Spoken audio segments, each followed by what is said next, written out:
Hello, everybody. Welcome to the pre-show for day 2 of CitizenCon. I'm your host, Jared Huckabee, and we're back. We're back here in the UES Barbary, otherwise known as Hall B, otherwise known as Manchester Central, otherwise known, and this is where you're all going to cheer, as CitizenCon. Honestly, people ask what the better parts of my job is, and being able to just do some call and response with the crowd is probably it. Watch, I'm going to do it again. At CitizenCon! That's really quite cool. We are here in the General Lounge of the UES Barbary, where I'm going to be sitting for most of today, because if you watch day 1, I made an ill-fated decision during the pre-show yesterday to attempt physical movement of any kind. Generally, I'm against it. If you consider physical movement of any kind past the age of 40, don't. But if you have to do physical movement at any point after the age of 40, my recommendation is to stretch at least once in 14 years. So yeah, we're here on day 2. Let's go over a little bit of day 1. Day 1, we saw the Brave New Worlds Genesis presentation. It was a fantastic look at all the new Planet Tech tools that will allow us to build planets like the newly revealed Castor Sherman. We checked in with the organization presentation. I know it's a social and universe, and it had all kinds of stuff, the party chat and all that stuff, but really for me, like, I was there in 2014 when I met Benoit for the first time when he did the very first organization and for presentation. And for the last 10 years, every other time I see that man, I'm like, when, Benoit? When's our time? When are the orgs coming to the game? And to know that they're finally in active development on their way to the precision universe is one of the more exciting things about Star Citizen for me. It's just, you know, we're all in these orgs. Everybody's in an org. There's med runners over there. There's ADI over there and stuff like this. But that's outside the game. To finally get these orgs inside the game is a major milestone that I've waited for so long. And yeah, it's not happening today or tomorrow, but it is in active development. We'll have more updates on that when we do our other shows, the ISC and the SEL, over the remainder of this year and well into next year. Then we had that cosplay contest. Who actually won? Who won the cosplay contest? It was that giant Pico, right? I forgot to check. I was unfortunately doing some other stuff, but I hope it was the giant Pico that won. But of course, Ken Shadow, last year's winner, was back and everything. I haven't seen Ken Shadow. Ken Shadow, are you in the building? Ken Shadow, if you're in the building, come find me in the General Lounge. And then, what was it? Dress to Kill, finally making good at all those armor specializations. No, don't take my water. I need my water. You just don't bring back my water. I don't mind if it's a shot I have to drink. It's my water. He took my water away. But the return of the Valakar Sandworm. We've been waiting for that since 2016. And I'll tell you, that was amazing. I'll tell you, we did several playthrough tests over the last couple of years. Okay, they really wanted to move it out of shot. Don't move it out of shot. Watching that thing in action, the players play it, it is devastating. It is deadly. It needs a lot of tuning. And I'll give you a little BTS. There was one playthrough that we couldn't use any of the footage from because its projectile spit was bright white.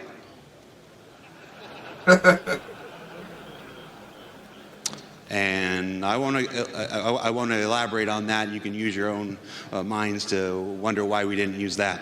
And then, of course, the Beyond Pyro presentation, where we finally got confirmation that Nyx is our next system, and the reveal of the Castra system pre-production. I'm going to talk, Ian, I know you watched the show. That's pre-production? Are you serious? Like, I've never seen pre-production look quite so good. So yeah, we're all really excited. And then, of course, the Squadron demo. Who saw the Squadron presentation? Me. Yeah, okay, so I've been with the company for about a decade now. And for the first 9.5 years, I made myself a rule that Squadron I wasn't going to pay any attention to. I never went to the meetings. I didn't let people tell me about it. I wanted to preserve that for myself as a fan. And then several weeks ago, we started playthroughs of that. And I often say we have the same conversations you guys do. We have the same reactions you guys do, just a few weeks early, and that was very much what happened with the Squadron presentation. We'd get these big reviews in the studio, and we gather everybody, so everybody could watch the playthrough on our big screen in the studio, and everybody could take notes about everything that needed to be adjusted and stuff. And it's been a heck of an experience over the last 2 months, really dialing that in and get that down. And despite the crashes that happened yesterday, a full, brand new playthrough is available on YouTube now. Rich Tyrer, I don't know if I'm supposed to share this, but I'm going to share it. Rich Tyrer left here, went straight back to the office, straight back to his computer, fired that thing up, and just played it, start to finish, 75 minutes without issue, recorded it, gave it to us, and said, "Get that on YouTube now." So Rich Tyrer, fantastic player. Everybody, a round of applause for Rich Tyrer, please. Thank you, thank you. And I'm going to say that Legatus difficulty is no joke. Over the last 2 months when we were doing our weekly reviews, we had lots of players. Shout out to Tommy, who would play during these reviews and stuff. And Rich is an exceptional player at that. Those Vandal who were charging around McLaren were super lethal. And the turret section has full Maelstrom destruction, so a lot of folks who were playing it, the turret would just explode. And yeah, he fell down at the end, but other people would just explode out into space and have to restart. So Rich, you're a decent game director, but you're actually a really good player at that. And you made that Legatus difficulty look easy. So congratulations. So one of the cool aspects of CitizenCon every year is that every time I walk past somebody, it seems like they hand me something and are like, "Here, Disco, put this in your pocket." And this is a collection of the things that I've been handed over the last 24 hours. We've got, these are pins from an F-35 ejector seat. Is it F-30? I can't remember if it's an F-35 or an F-18.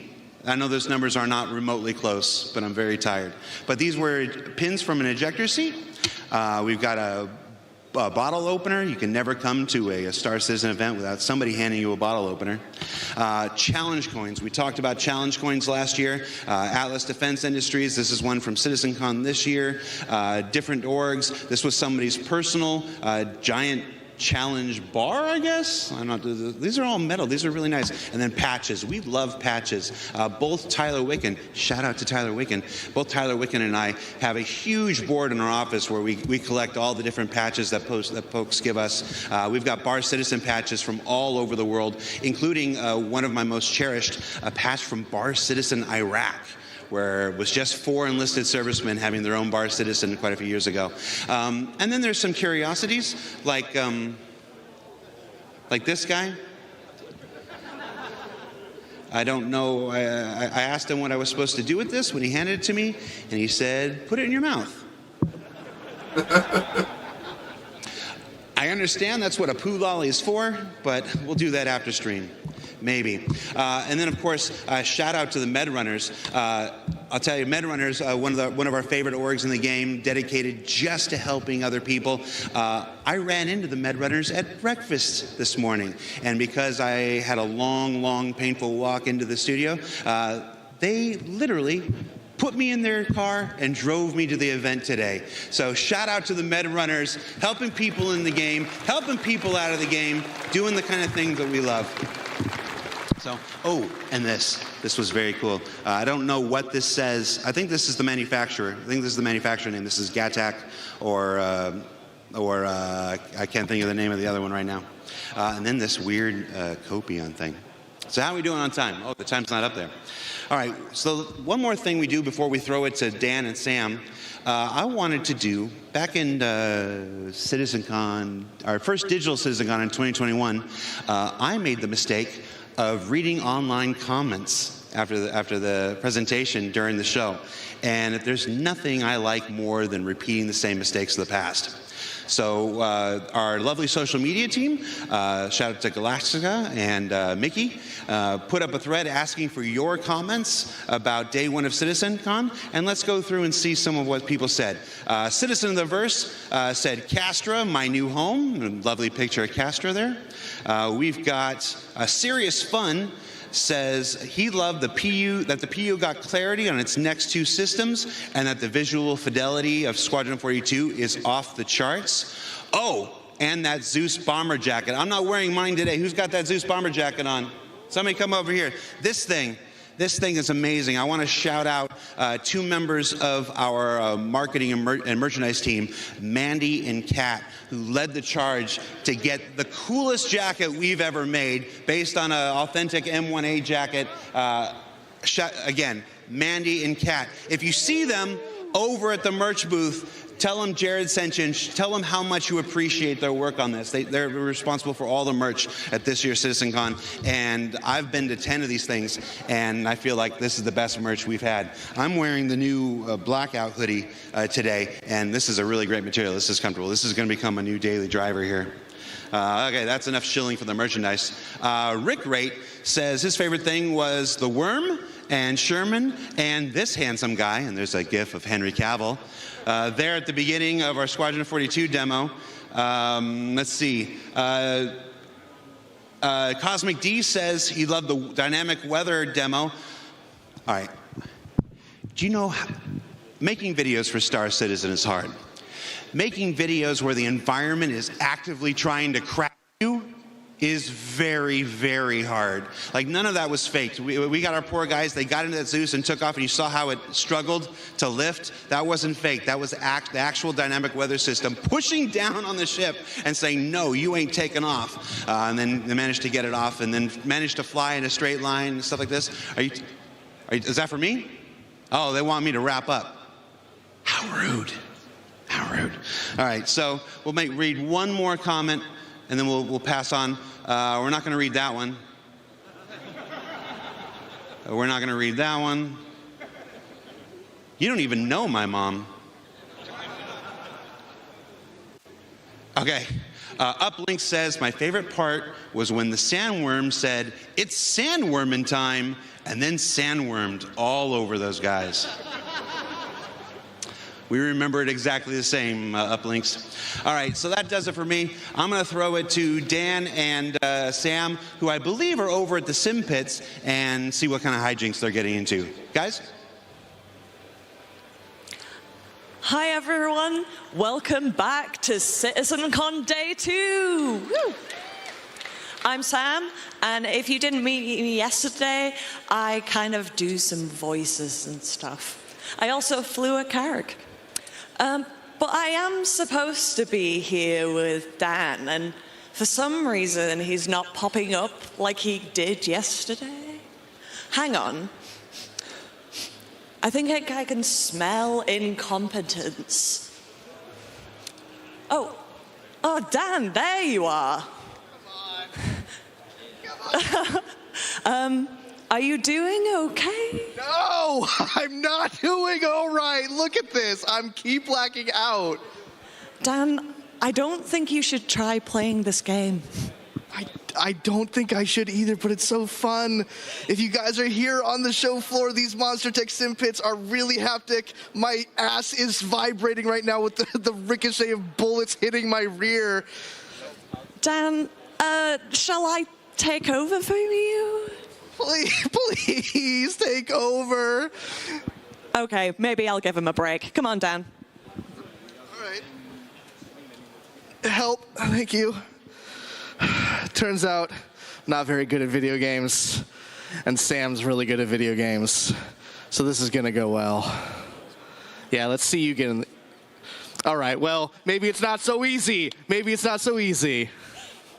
To be fair, I left you in a pretty shit situation. You were set up for failure. Come follow me. We're going to move away from my abject failure as a video gamer for a moment. Hi, guys. Welcome back to CitizenCon Day 2 here at Manchester Central. We're so happy to have you back. Like Jared said, hopefully you guys enjoyed the panels yesterday. We covered a bunch of stuff yesterday, but don't worry, there's still a bunch more for you guys to check out today. Between ships, between base building, between the road beyond, there's still a bunch of stuff for us to cover. As you can see, we are here in the general lounge here at the show floor, Hall B, here at CitizenCon. Let's take a look. As you can see, we have our lovely Hornet. We have our players just chilling out, maxing, relaxing, all cool, shooting some saddle ball outside of school.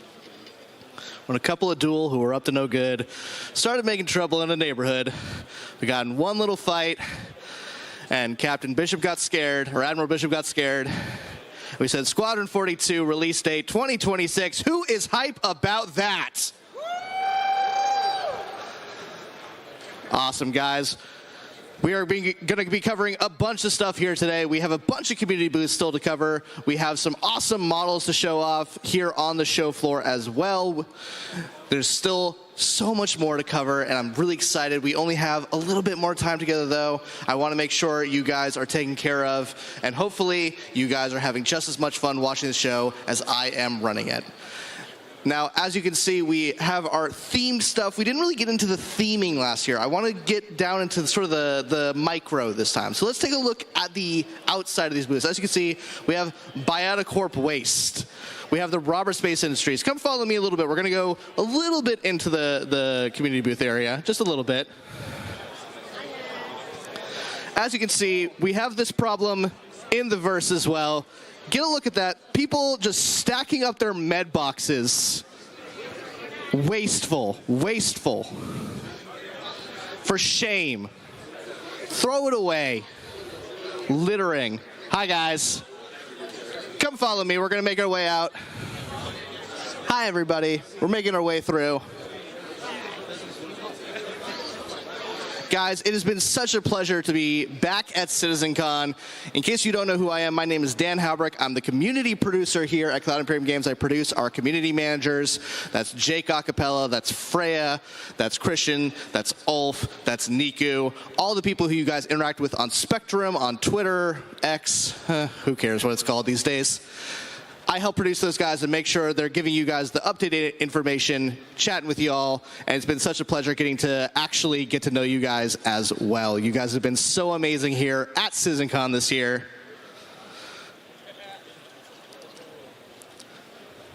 We're just making sure that we catch as many people here on the show floor as possible. In case you guys didn't check this out yesterday as well, we have the Addison Lounge. The Addison Lounge is a place just like the General Lounge for you guys to chill out.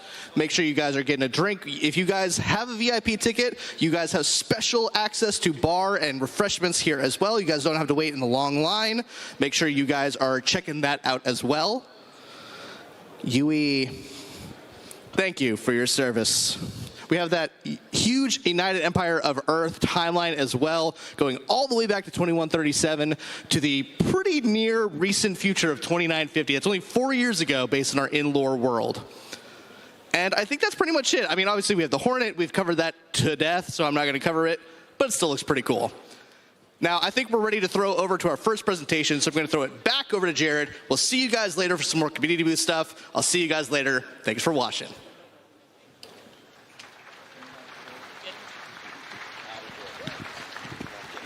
Now I'm just hydrating on camera. Just he's just doing his job. We are backstage now. This is an area that we don't usually get to see at CitizenCon. This is the backstage area where the nerve center of the entire live stage show here. These are the folks who are working tirelessly to make sure that all the right slides go on screen, all the right videos play, all the right sounds play. Hey everybody, how you doing? As you can see,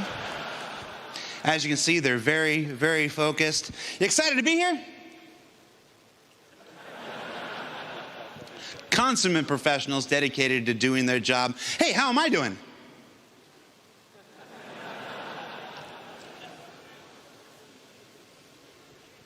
My mom likes what I do. All right, so guys, that's it for the pre-show. We're about, what time is it? How much time we got? We're about, that's not even my clock. We're about 10 minutes away from the proper start of day 2, so we're going to take a break here. This is your last chance to get a snack, get a drink, go to the bathroom, kiss your loved ones goodbye for the next 4 to 5 hours as we present day 2 of CitizenCon.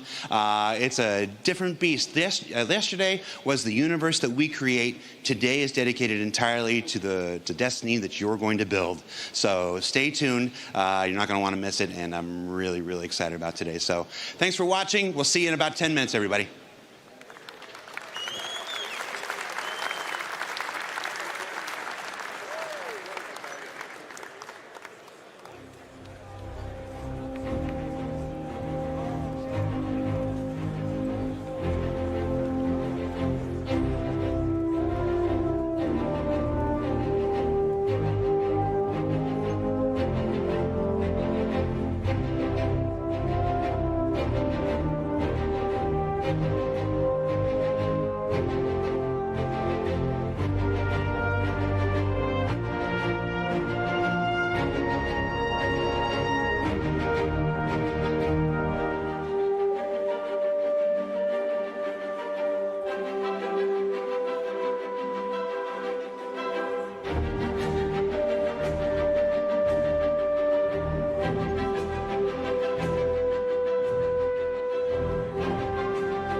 Ladies and gentlemen, please welcome to the stage, master of the self-performed introduction and Mama Huckabee's second favorite son, Jared Huckabee!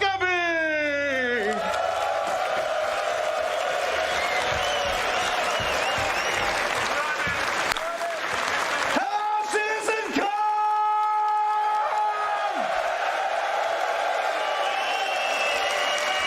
It's day 2.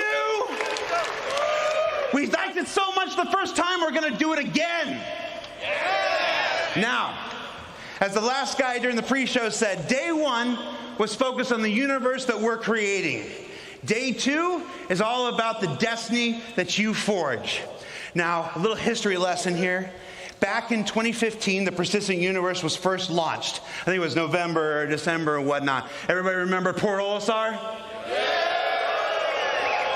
Everybody remember that one Big Benny's machine that somehow you could move it? And the Big Benny's challenge of spending hours and hours of just doing this?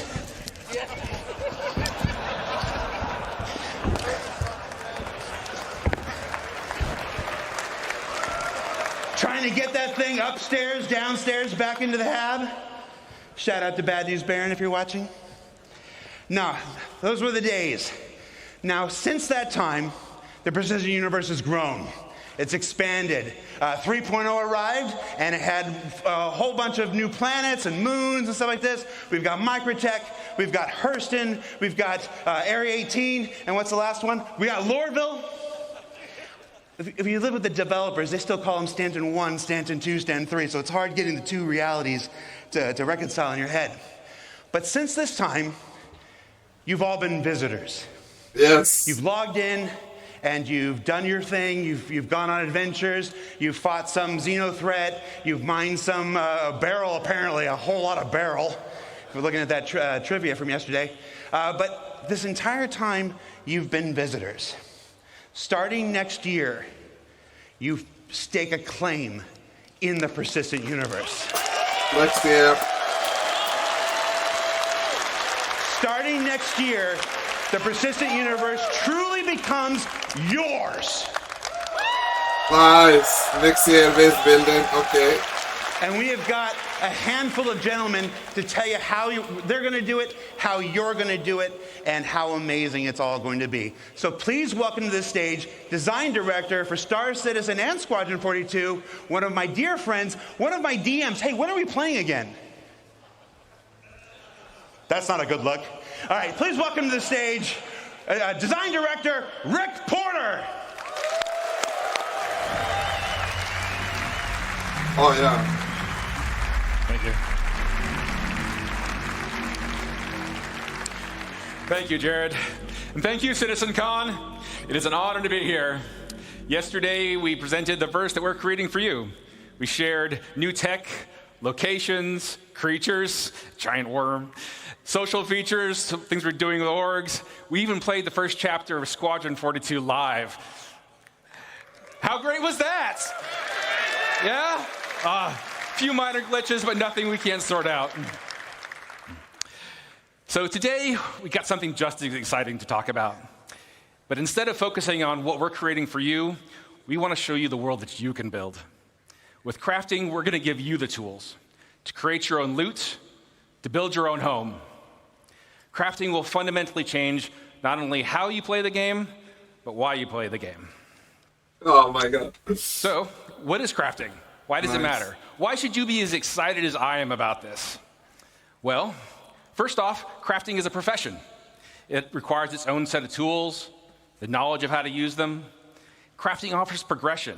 You become a better crafter by learning new blueprints and upgrading them. Crafting builds on the existing gathering professions. When you would go out and you collect your materials for crafting, we are adding new depth and meaning to those activities. Crafting provides customization. There isn't just one way to craft something. Like I said, we have upgrades. How you make and upgrade the things you craft is sometimes just as important as what you're crafting. In addition, you can earn cosmetic upgrades, craft unique items, even subscriber flair. But nowhere is this versatility more obvious than base building. We're going to have nearly limitless options for how you construct your home, how to customize your base to meet your own goals. Most importantly, crafting gives you a lot of new choices. The choices will impact your goals in the game, your interactions with other players, and eventually how you see the game itself. So where do we get started with crafting? Well, you can't craft without materials. Luckily, we've got a lot of ways to gather resources in the game.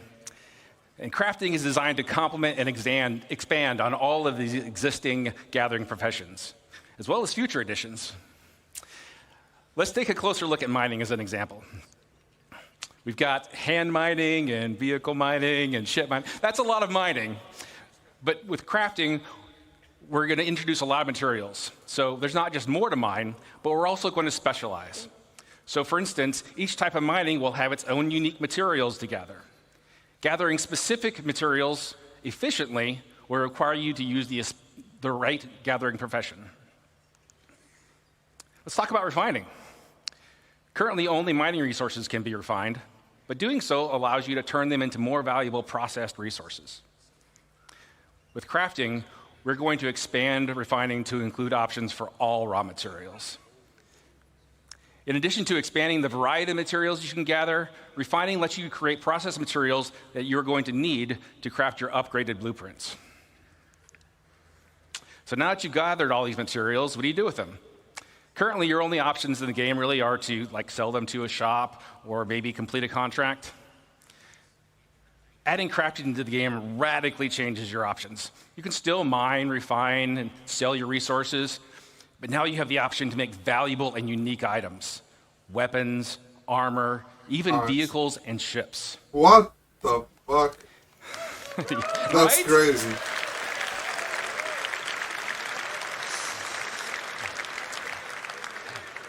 And by valuable, I mean that the crafted gear that you create has the potential to be better than anything you can buy in a shop.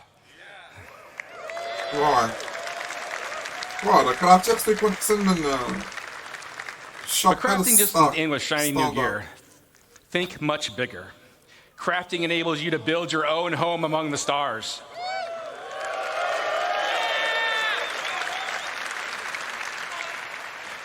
You choose to make a farm, a hunting lodge, an industrial complex, your own trading hub, a military outpost, even a sprawling town with your friends and org mates.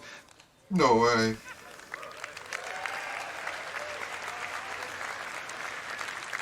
Got a lot here, but it's all optional. You can choose to focus on gathering resources and sell them to crafters that need them. You can skip gathering and refining and just focus on being the best crafter you can be. Or you can leave all that gathering and crafting nonsense to other people and just focus on trade and make some money. But that brings me to my last point. Player choice matters. When a player makes a choice, they assign value.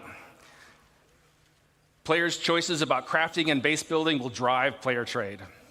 The community's choices will determine the value of the materials and the crafted goods you can all make.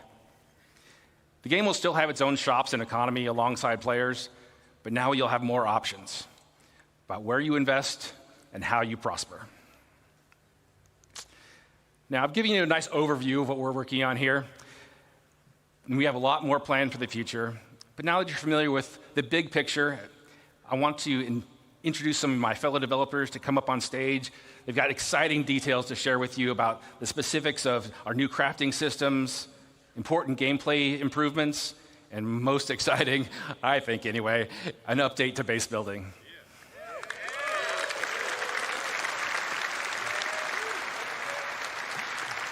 To start things off, please welcome Jacob Taylor to the stage.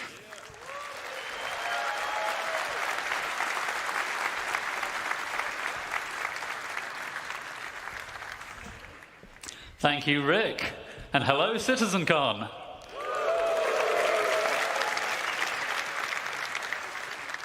Hi, I'm Jacob, Senior Gameplay Programmer on crafting. Rick has showed us how crafting will link into a lot of existing and new gameplay, but I think it's time we get into some of the details. I'm going to tell you about the new game mechanics we're introducing, starting with blueprints.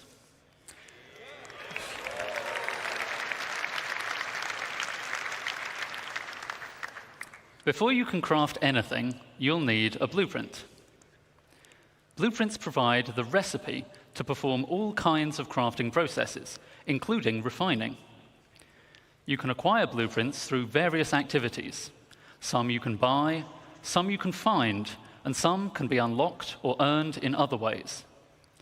You can also upgrade your blueprints through research. We'll go into more detail about what this means a bit later.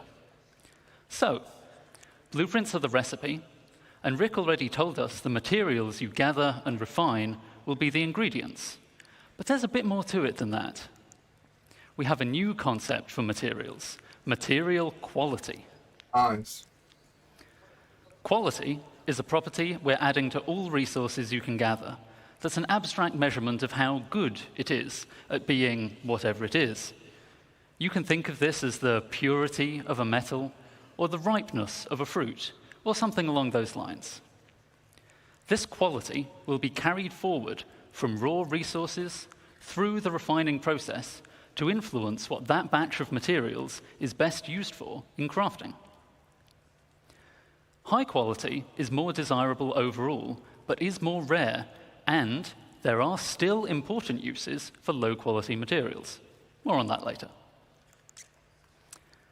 All raw materials you find in the verse will have a quality rating that's generated based on some rules, the same kind of rules you heard about from the Planet Tech team yesterday.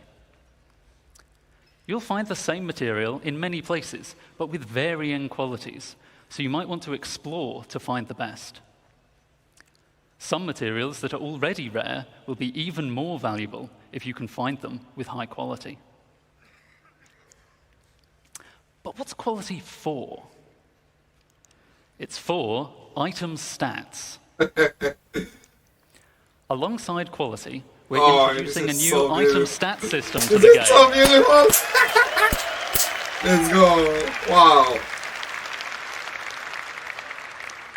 This will allow relevant properties of craftable items to be affected by the quality of materials used to craft them. For resources, just a single quality rating is sufficient to provide variation, but craftable items have such diverse purposes that we need a more detailed system to provide both progression and customization. You've got enough satisfactory. We aim to have meaningful item stats for all craftable items, but some examples would be the damage and fire rate of a gun, the wear resistance of a ship component, or even the satiation provided by eating a hot dog. No way! I don't pay anymore. So, as I said, the quality of materials will directly affect the item stats, such that higher quality results in better stats. Most items require multiple different materials to make, which may each influence different stats. And in many cases, you'll have a choice of materials to use, which lets you decide which stats to focus on to tailor your items to your playstyle. Here we see I'm making a gun with high-quality aluminium, giving me a nice bonus to integrity and weight. But someone sold me low-quality copper, so I don't get as much fire rate bonus as I could have. To go even further, researching your fabrication blueprints allows you to build higher tiers of an item with improved base stats. So a higher tier item will be better than a lower tier item that was made with materials of the same quality. Making high tier items requires more advanced materials, but is also how you access greater choice as to which stats to improve. This means that your high-tier items can not only be better overall, but also more specialized in the areas that are important to you. Most items will have tiers 1 to 3, with tier 1 being the most basic version of the item, and tier 3 being a highly advanced version made with appropriately impressive materials. But you can also craft vehicles. Yes! Let's go! Oh my god, no puedo pegar!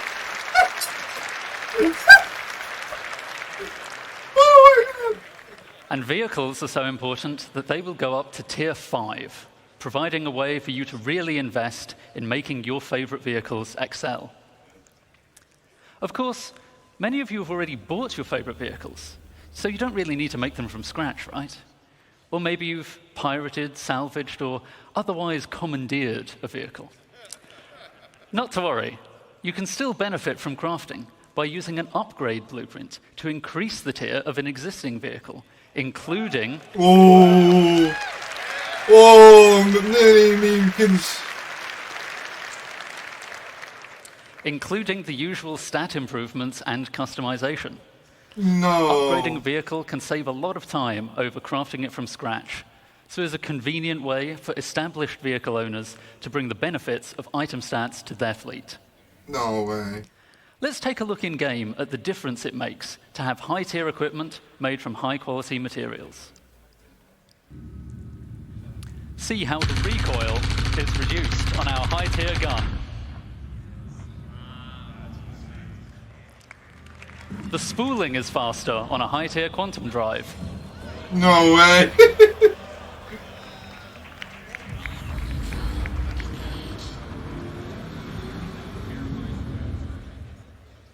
And a high-tier scraper beam is much more effective.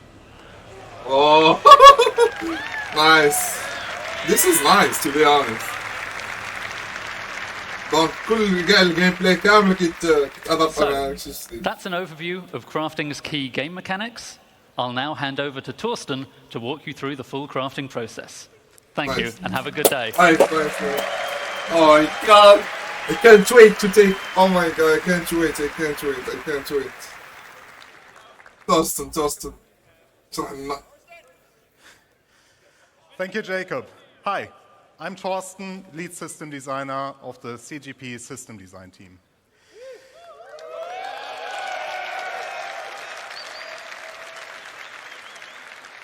We now saw all elements of crafting looked at individually. Let's bring them in order how you, as the player, will experience the crafting profession. You will start with acquiring the correct blueprints as the first step in the crafting process. As Jacob already mentioned, blueprints can be acquired in multiple ways. Let me give you some examples here. You can purchase commonly available blueprints, earn them from reputation and mission rewards, or even find them in loot crates. All content in our game could reward you with a blueprint. Some blueprints will be challenging to find, so players working together may find them easier to acquire. While you may find a blueprint on a datapad or other portable device, the blueprint itself is not a physical item. You don't collect them in a box or stack them on a bookshelf. Blueprints are digital. Once you claim one, it is permanently added to your personal library. Nice. This library... Nice.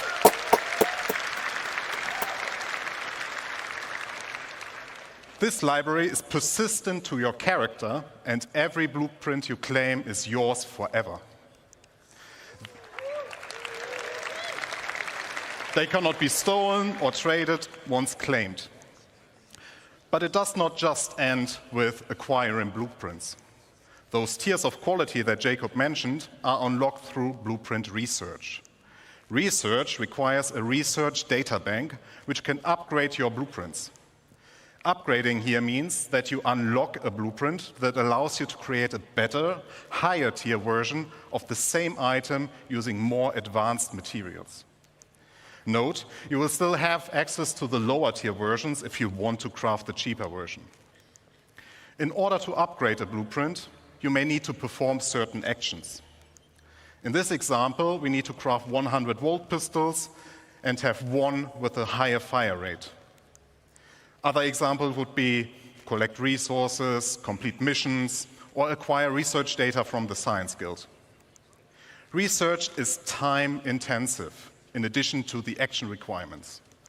It will take time for the research data bank to process your research data and unlock the upgrade. You are also limited in how many research projects you can pursue at once. Now that you have your blueprint and you decided what to craft, you also know what resources to look for.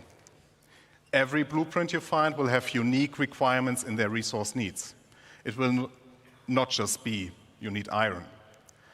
We want to make use of the professions we have to meaningfully involve them in the crafting process. Especially for the more advanced blueprints, you can expect that it will require materials from multiple sources. And, as already mentioned by Jacob, pay attention to the quality. If you want to have the perfect item, you also need the best quality. Here, the best way to find the best resources is to get out and explore the world.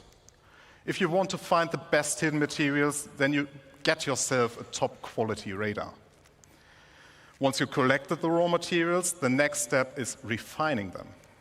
Refining, like crafting, requires blueprints. Refining blueprints take primary, secondary, and catalyst materials and produce refined materials. The rule is very simple. The quality of the primary raw material defines the quality of the refined material. The secondary material you put in has an impact on the quantity and the time the refining process will take. An optional catalyst can speed up the process further.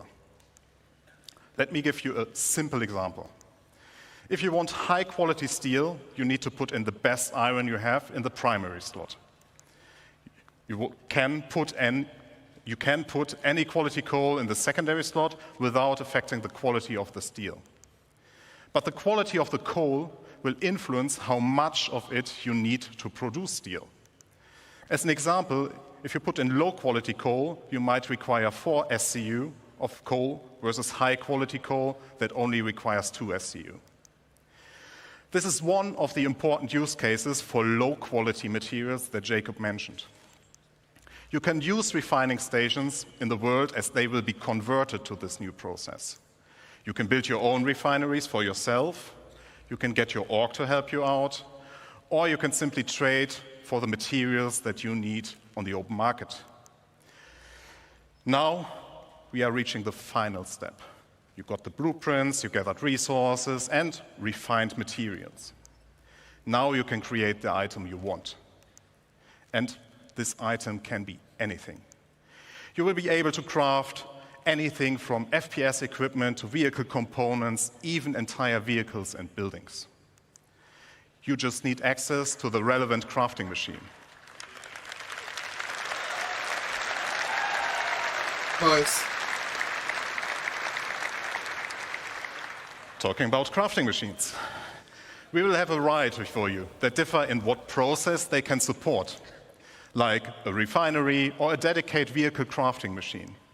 You will also find them in various places. There will be communal ones like the station refineries you already know, player-owned that can be in your personal hangar, a vehicle, or your base. As all that we have talked about just now, these crafting machines also come in tiers.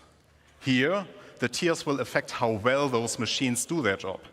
You will not only progress in the products you produce, but also in the infrastructure to produce your wares. Just to give you an idea what you will encounter, here are some examples of the crafting machines. There is the nutrition fabricator, the chemical fabricator, an item fabricator, and even fabricators of a much larger scale we will talk about later. What the hell? Fabrication hangar media. What the hell? What is that? Talking about scale, I would like to talk about the future of crafting and the scale it will have in the game that you all know, and how it will change the game moving forward. As you all know, we have a lot of items in the game, and they all require their own unique blueprints. That means our aim is to have more than 1,000 blueprints that include the creation and the refining blueprints. And each of those can be researched to unlock tier upgrades up to tier 3 or tier 5. That's a lot of blueprints. And it will surely take a lot of time to unlock everything. So I, personally, recommend that you, as the crafter you are, focus on a specific field first and extend your knowledge from there. Collaborate and coordinate with your friends and fellow players. If you're part of a group, we invite you to share responsibilities with your org mates. Maybe you will be the FPS crafter while your friend is a ship crafter, but they know a ship component crafter specialist. There's a lot of content, and it will continue to grow over time. You are free to be a generalist crafter, a specialist, or something in between. Pick the blueprints you care about and be the best. Have an exotic shield generator that no one else has the blueprint for but you. Help others and earn credits while doing so.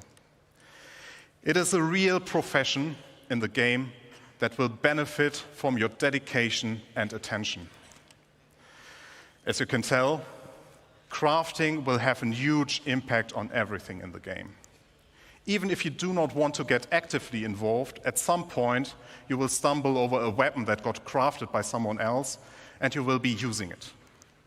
People will start selling their crafting goods or the refined materials or even the raw materials for the sole purpose of fulfilling the demand created by crafting. Players like you can become well-known specialists that are sought out to get certain things crafted from. With the ever-expanding game we all love, we will continuously expand our crafting to offer you long-term progression that involves the entirety of our game. And you might have guessed it already, but there's one more thing that crafting is the foundation of, and that is Base building. Yeah.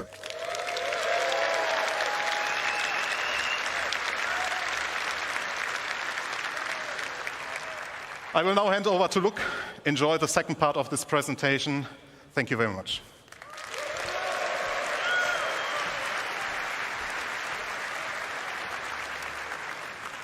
Well done. Good morning, citizens.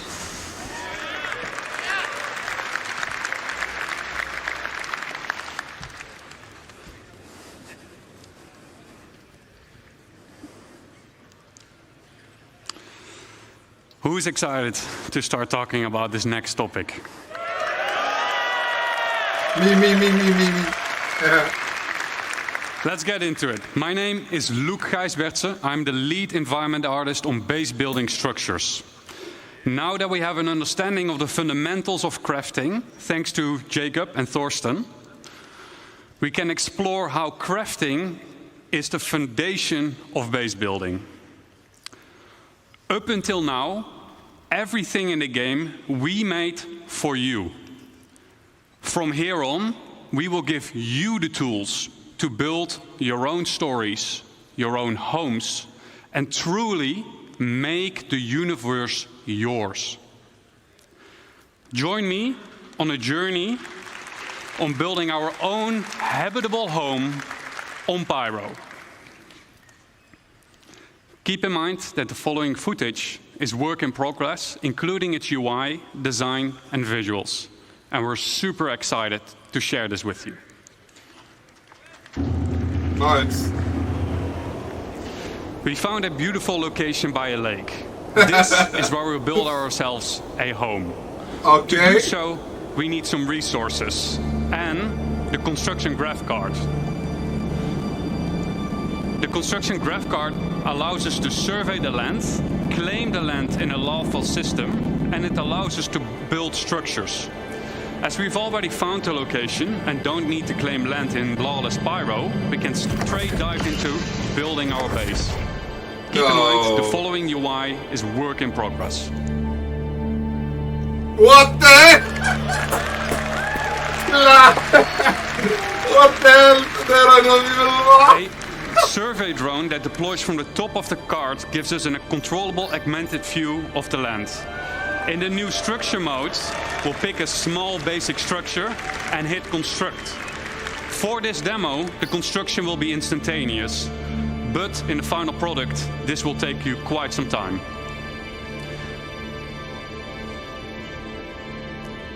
We've done it. We've built our first structure. Let's have a look on the inside.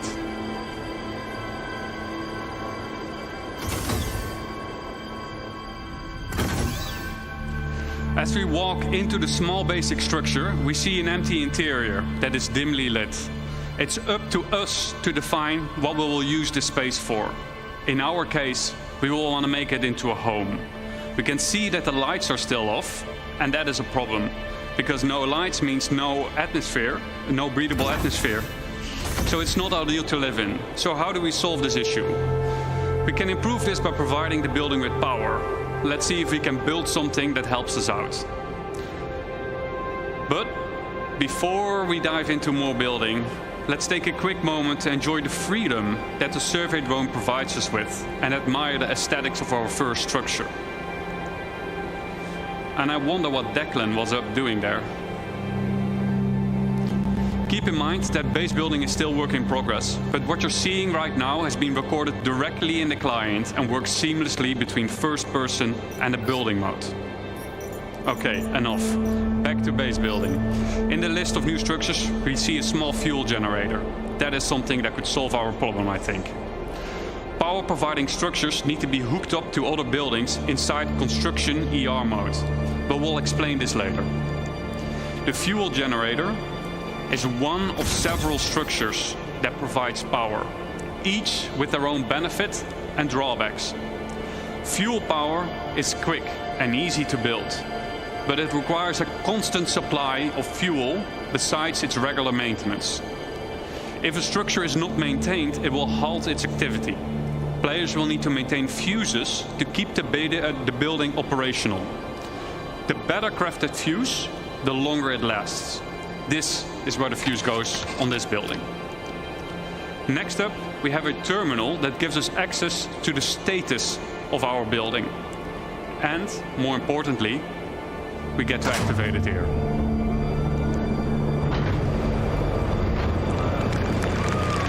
Nice. That should do it. Let's see if we got power in the building now. As you notice, some of the crates in the background have disappeared, as their content has been consumed during the construction process of the buildings.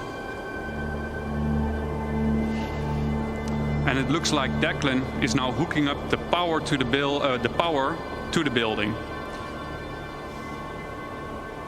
I wonder what he was up to earlier, though.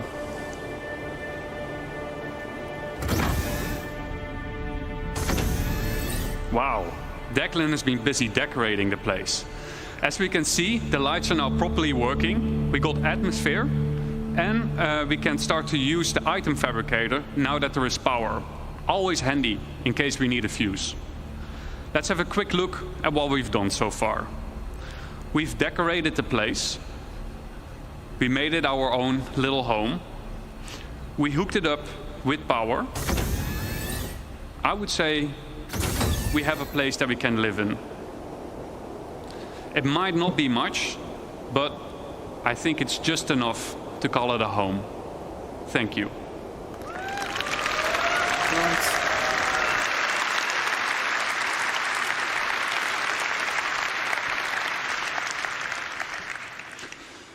Now that we have a rough understanding of how base building works, let's dive into some of the specifics of what we just saw.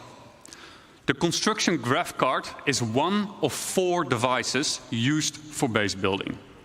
The graph card is a mobile device that lets you construct a variety of small structures and has been designed specifically to fit into the smallest ships, like the Drake cutter. The graph card allows us to survey the land, to find a good location, to claim the land with credits when we're in a lawful system like Stanton, and, most importantly, it lets us build structures. To use the graph card, we will first need to deploy it. Once deployed, we see 2 small construction zones inside the card, and the interactive screen gets revealed to us. From here, we can deploy the survey drone from the extended top part of the card. This survey drone gives us a bird's-eye view of the surrounding area using augmented reality mode, ER mode for short. Let's have a look at some UI concepts of how this augmented reality mode will look like. Here's a concept of construction ER. From here, we get a more detailed view of the land. Where can and can't I settle? For an example, inside a nature reserve, construction will be prohibited. Are nearby areas flat enough to place my structures on? Are there any underground extraction deposits nearby? And if so, what are their quality and quantity? Let's say we found a good place to start building our base. Then next up, we need to find a good place for our first structure. On the left-hand side, we can see that we're now in structure creation mode. Underneath that, there is a list of structures that we can build. Once you have chosen a structure, you'll drag it onto the terrain that will be shown then as a physicalized hologram. From here, you can move and rotate to find the perfect position for your structure. Now that we have chosen a position for our structure, we will need to supply it with crafting materials. Just like the crafting interface that we saw earlier, this is where you choose the materials, and the better materials you choose will result in a better structure. Once you're ready, we'll hit the craft button on the right bottom to send the construction drones printing to the buildings.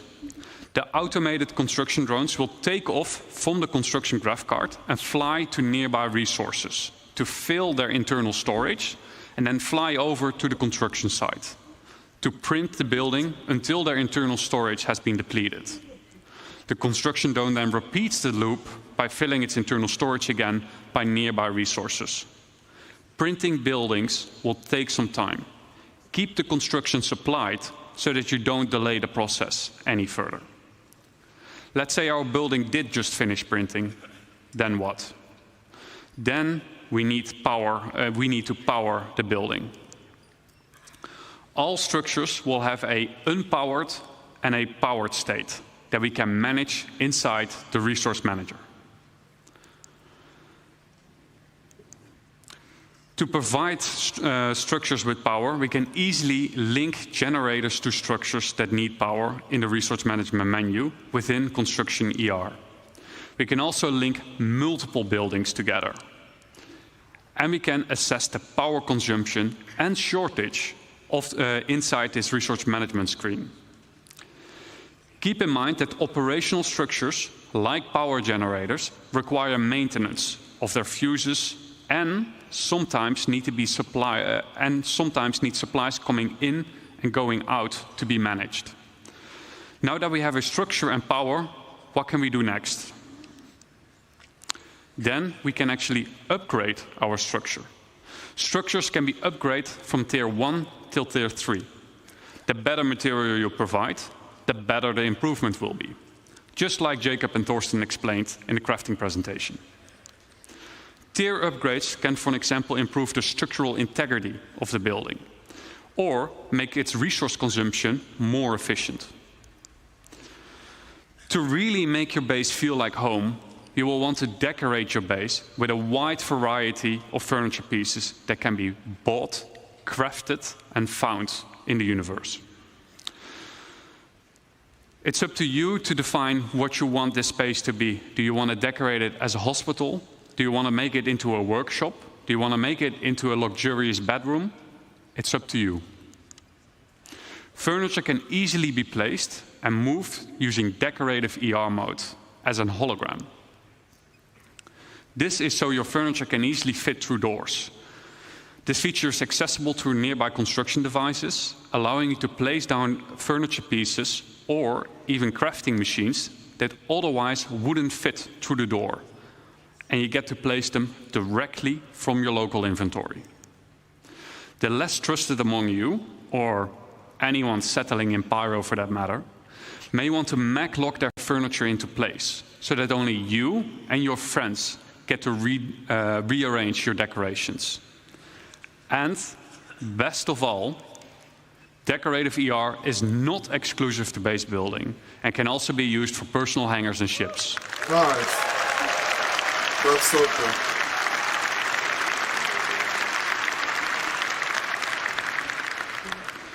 To recap, what are the essentials for any base? 1, come prepared, bring the right resources and a construction device with you.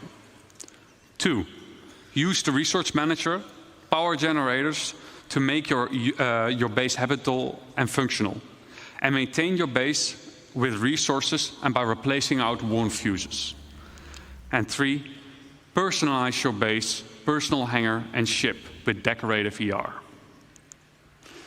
And there we have it, our home in Pyro.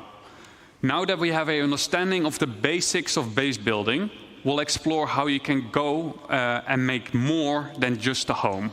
But before I hand you over to Declan, the designer behind base building, I'd like to say a quick thank you for those who made this presentation possible. So a quick thank you to Eddie, Brandon, Jack, Dan, Mark, Xiao, Stefan C, Dom, Stefan T, Carl, Joel, and Rob for your efforts and dedication. Thank you, thank you. Hi. Now give me a warm welcome for Declan.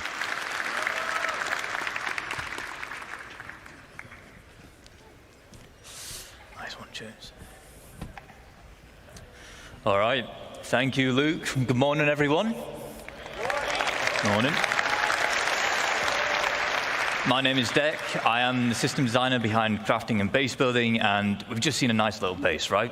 That's good for cabin in the woods. Maybe you want to place it down next to the big redwoods, go and explore, or a place to stash some loot you perhaps shouldn't have. But, do you want to see a big base? Yeah! Good, because we're going to industrialize. So we're going to set ourselves a goal before we do a video, and we're going to create a base that's capable of crafting something that's bigger than the item fabricator can handle. It's been a bit of a spoiler already as to what it's going to be. So to kick us off, called in help of a friend who has a specialized, not yet revealed base building vehicle, and he's built us this. It is the construction hub. This has 4 automated drones compared to the GravCart's 2. They can build small, medium, and large buildings. So far, we've only seen small. Automated drones are capable of building 1 structure each simultaneously, so 4 is quite a big advantage. Oh god, that's so good.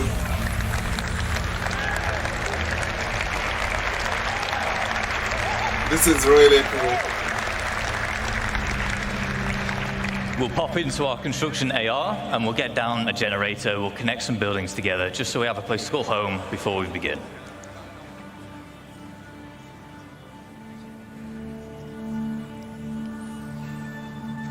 All right, there we go.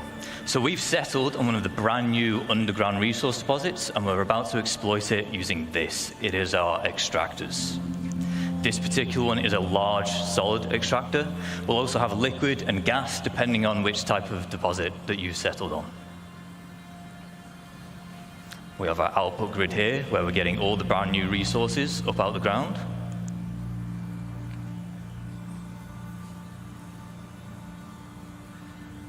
And it is important to note that once these things are set up, it's not a case of just free resources forever. On key structures like this, there are fuses which will occasionally need replaced, as well as environmental wear which can be fixed using crafting materials.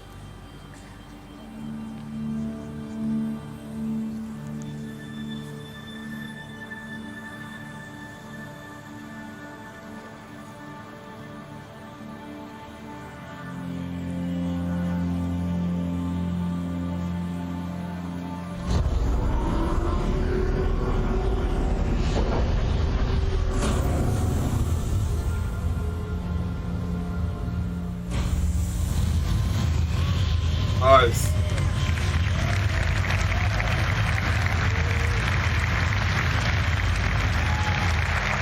All right, now we want to turn those raw resources into the more valuable refined materials we saw the process talked about earlier with Thorsten. Of course, we want this. It is our refinery. Once again, there are multiple types here. This one is the large solid matter refinery.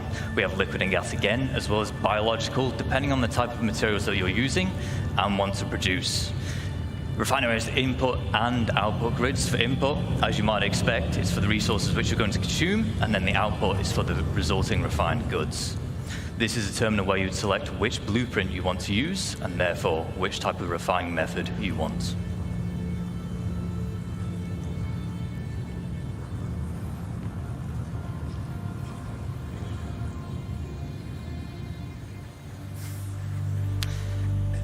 lot of crates here with our extractor and our refinery, so we're going to put down our elevator storage. Base is really starting to build up now, but it's worth me mentioning again here that whilst we're putting these buildings down instantly in this video, large structures like this, they will take some time with the automated construction drones, but the smaller scale base we saw in the previous video, that can be done in a single play session.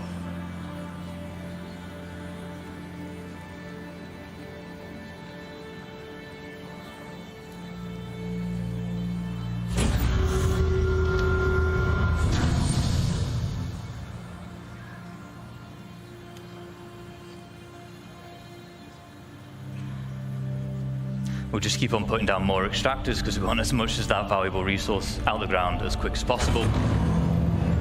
And with base building, we're introducing the concept of a freight elevator network. What this will allow you to do is it will allow you to link multiple freight elevators together, and in turn they will share the same storage. So as we're doing here, we'll deposit an item on freight elevator A. Nice. And then we're retrieving it on freight elevator B. There is a distance limit, but you can daisy chain the elevators together to extend that. And it has to all be contained within the same base.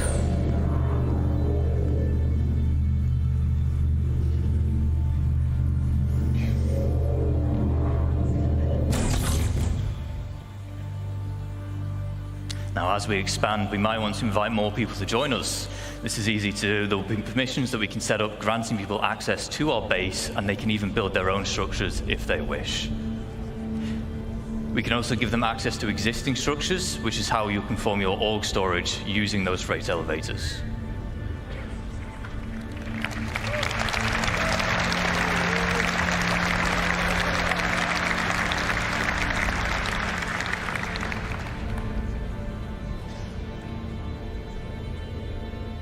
Now, we always want a safe place to store our ships, so the trusty hangar will do.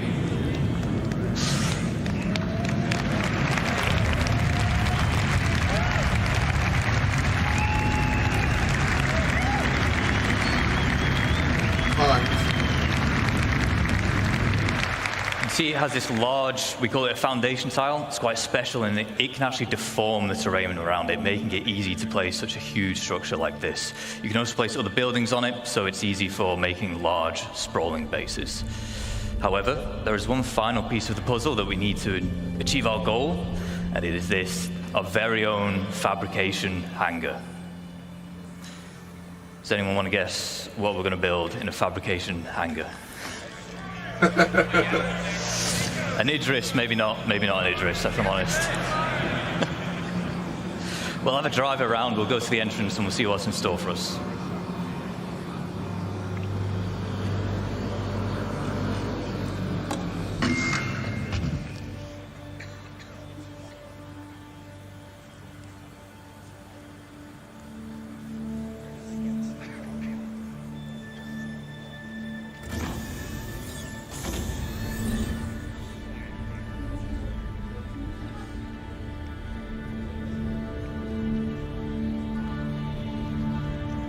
Looks like whatever it is, it's just about finished crafting.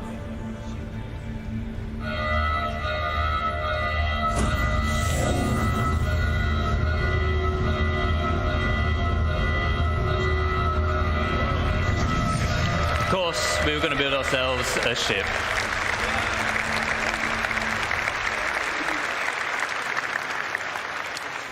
So, quick recaps of the gains from industrializing. We've tapped into the brand new resources and we've made use of them by turning into the more valuable refined materials. We've introduced freight elevator networks, which are great for logistics and hauling.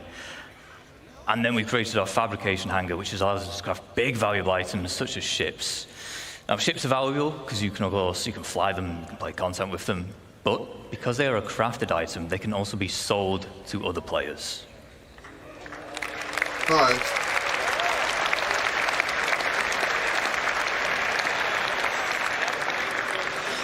So, with base building, you're going to be able to set up your own shops, and there's two main ways you can do this. The first is using a dedicated trading terminal. You can link these to your freight elevators, and in turn, any items within can be listed for sale at a price you deem reasonable. This includes resources, refined materials, and so on. Using the terminal, visiting players can browse what's on offer, purchase, and then collect from that same freight elevator. The second method is to set up a physical shop in the world. By using the decorator AR we saw earlier with Luke, you can maglock items and then list them for sale. Once again, browsing players, they can see the price of the maglocked item, purchase it, which then removes the maglock. Nice.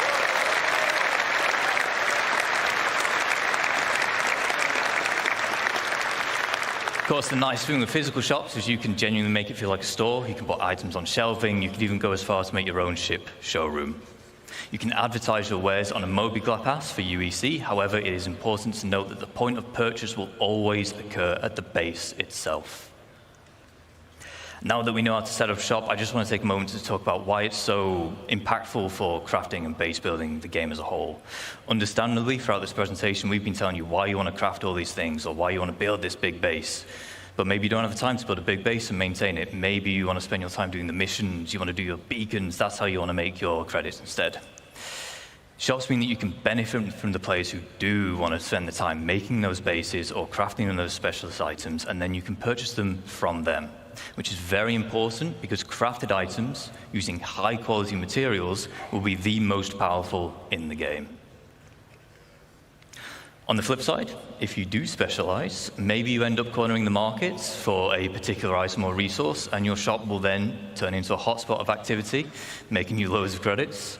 Some of you will become infamous because of it. But bear in mind, a successful shop also depends on location. Do you want your customers on edge in Pyro, which tends to have the higher quality materials? Or do you want to spend time hauling them all the way over to safer systems where your customers can be more at peace? We've talked about selling items. Let's sell the look of your base. We have foundation tiles, which can help you divide up the foundation decals, which help you divide up the foundation tile. You can place them freely wherever you want, and they just help you mark up areas like, I want to use this place for cargo, I want this for housing, vehicles, and so on. You'll be able to earn paint in-game and apply them to buildings. Wow.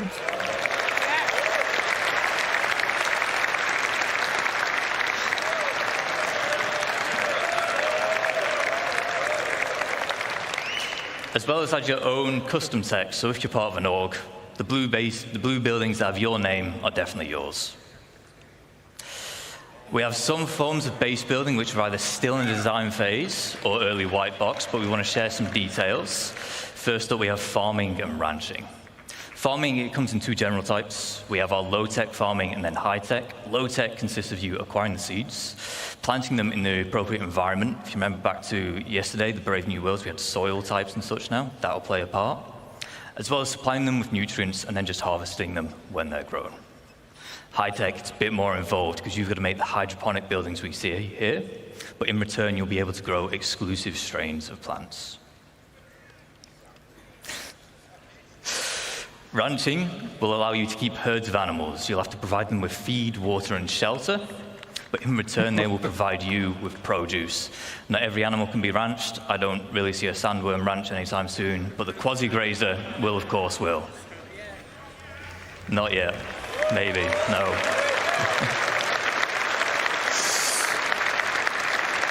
Wow, we have a few more additional archetypes. We have landing pads, garages, roads, fencing, as well as new variants of structures which you've seen today. For instance, the power generator, there'll be solar power, fusion, geothermal, as well as the XL structure class. If you remember, everything we've seen today, the biggest we've seen today, rather, is large. XL is larger than large. What the hell? And then you have your defense. Oh my god, that's so cool. You're Manchester. Oh my god. Little chubby head of what the fuck? So, in lawful areas, you have varying levels of security provided for you. With max security, you are protected by planetary shield tech. However, in lawless, pyro and the likes, you'll have to provide your own defenses. These come in the form of perimeter walls, shielding, which prevents aerial bombardments, and then a range of automated turrets, such as PDC to shoot down missiles, anti-air, anti-vehicle, and anti-personnel.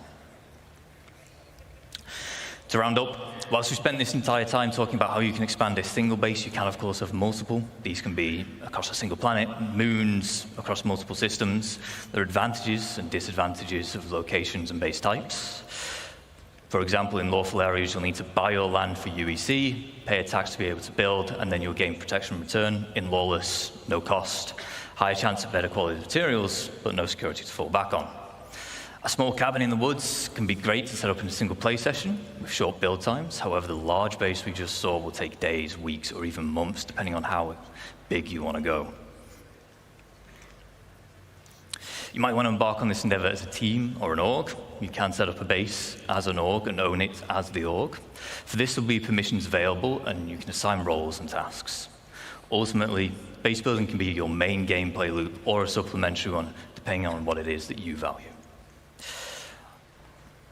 On that final note, I would like to say thank you on behalf of the crafting and base building teams. We've been very excited to share with you some of the work so far and the vision we have for these systems. But before we go, we have one final video.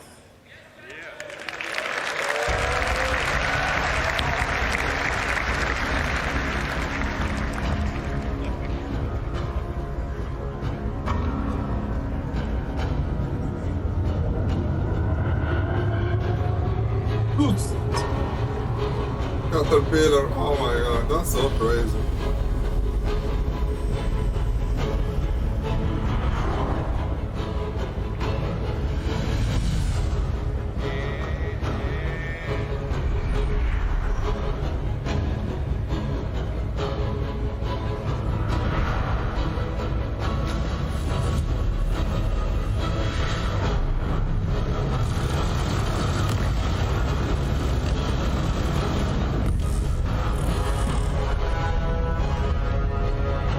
Idris. That's so crazy. What the hell? طلع تشلمنت هذا مش بيز. لا إلي داشرا مشاو. What the hell is this?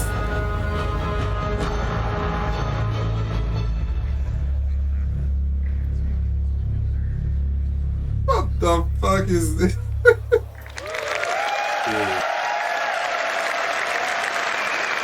Thank you. I'd just like to say thank you especially to Kian and Zheng Shui. They worked very hard on this, and you might see that base again later today. So stick around. Thank you.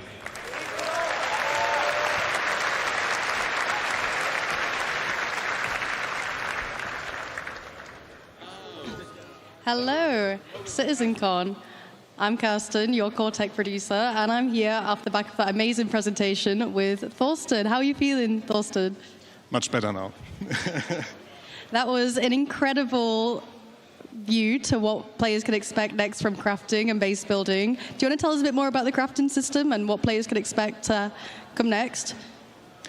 So I think we talked a lot about that already in the presentation, but it's a really dramatic change, or an exciting change, I would say, to the game, because we give the resources a meaning apart from just a monetary value.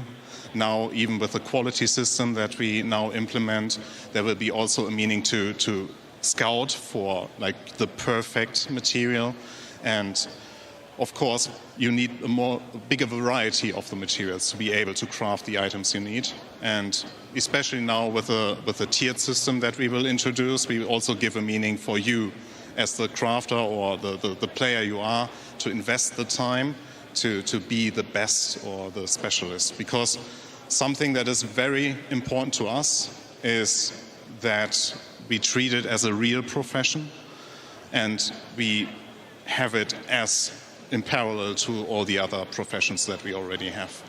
So it's not just about making the universe more dense, it's also about making it more interactive and making everything in it more valuable. And more meaningful, yeah. So something that is also important for us is that everything that we do for this new feature is that we meaningfully integrate it into the game, so it all makes sense, right? So also with like the recent changes we did to the itemization in 324.2, we also, like, this is the starting point of all the changes we will be doing for all items, and that the reason why we did those changes were just because of crafting.